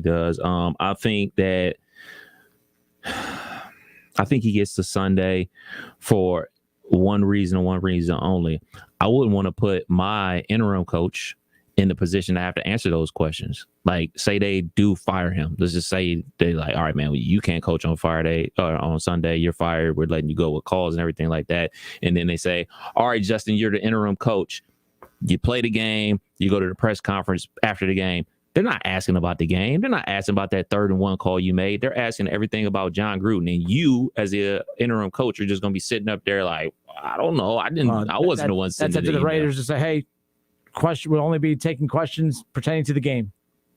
Just like, that's and Mike Mayock, the GM of the Las Vegas Raiders, he's going to have to answer questions about that too. You should be answering questions about that damn haircut. And Mike Mayock was working with the NFL Network when this email was sent. So, it's going to be a lot of people up there answering questions they don't have the answers to. That's what Shaw said. Wasn't he working for ESPN at that point? That was his point. I think so. 2011? Probably. What was his last year coaching? Before coming back, of course. It has been he was working for ESPN. So he was with the ESPN. But that's the thing. He's probably emailing. Just he got connections in the league. These guys email all the time. But pretty stupid on his part. Like, there's no defending it. There's nothing to defend. It's messed up. Like, I just don't see. I don't know, Cal. Like, today, you just never know. I don't see how he's coaching Sunday. If you're going to fire him, if it's wrong, it's wrong. If you're going to fire him because it's wrong, why keep him one day longer? Right. But if he's coaching on Sunday, here's my takeaway on this. If it's a fireable offense, it's always a fireable offense. Fire him now. Yeah. If it's not a fireable, or if it's a fireable offense and you let him continue with the game plan, then what you're saying as a team is, well, we're really disgusted by this, but we have a game on Sunday, so let's just get through that game on Sunday, and then we'll figure it out from there. That's what I'm saying is wrong. That's why I was annoyed with the Cleveland baseball team now, or the Guardians or whatever, because I was like, well, you're changing your name from the Indians because you said it's a racist name, but yet you're going to keep it around for one more year. So if it's racist, then change the name now. Don't wait around. Mm-hmm. Oh no, but we got merchandise to sell. Oh, priorities. Okay, got it. Money talks. Money over morals. Okay, that's fine. That you do you. But like, that's where I'm at. It's the very similar situation. We're going to come out on Monday, and we're going to fire Gruden because this is wrong. But yet you found out today, and yet you're going to let him coach on Sunday because, well, the timing wasn't right for business purposes. So wrong is wrong. Wrong isn't right when it's convenient, and then wrong when it's convenient. Like, it doesn't make any sense to me. So I will be very shocked if he's coaching on Sunday, Kev. And if he's coaching on Sunday, I'm not defending what he said by any means, but if he's coaching on Sunday, he better be coaching the rest of the season then. Because you can't fire him for this next week. Because what makes it more wrong? Like, at what point next week makes it more wrong on a Wednesday than it makes it wrong on the Friday before the game, other than the fact that not a good excuse. There's a game on Sunday. Like, right. That's the problem I have with it. You might be right. So I'm just reading this. John Gruden joined ESPN in 2009 as an analyst for Monday Night Football, contributor analysis, third round of the draft, yada, yada, yada. His QB camp was a premiere series in 2020. He was from everything that I'm reading right here. Yeah, he called the BCS National Championship game on radio in 2010 and 2011. So, he was working for ESPN at the time.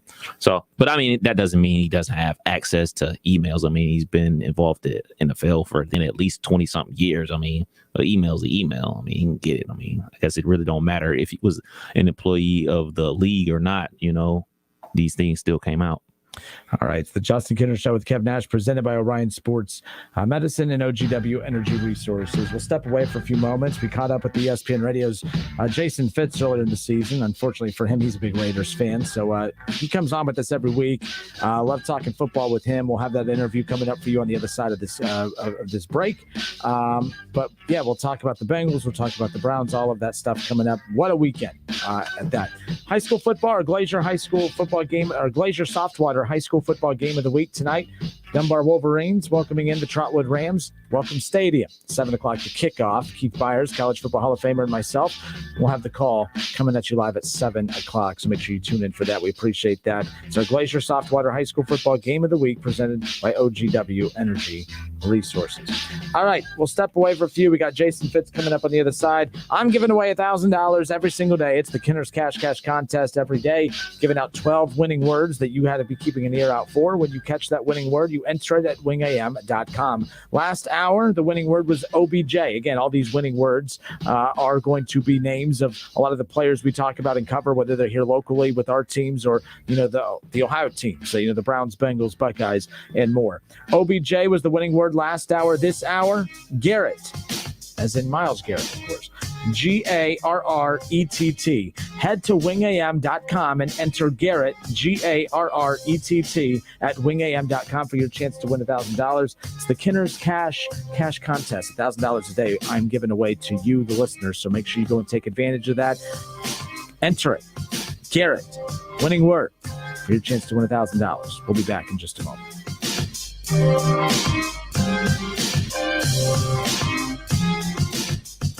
It's the Justin Kinner Show with Kev Nash. Justin, you're awesome, baby. Right here on 1410 ESPN Radio.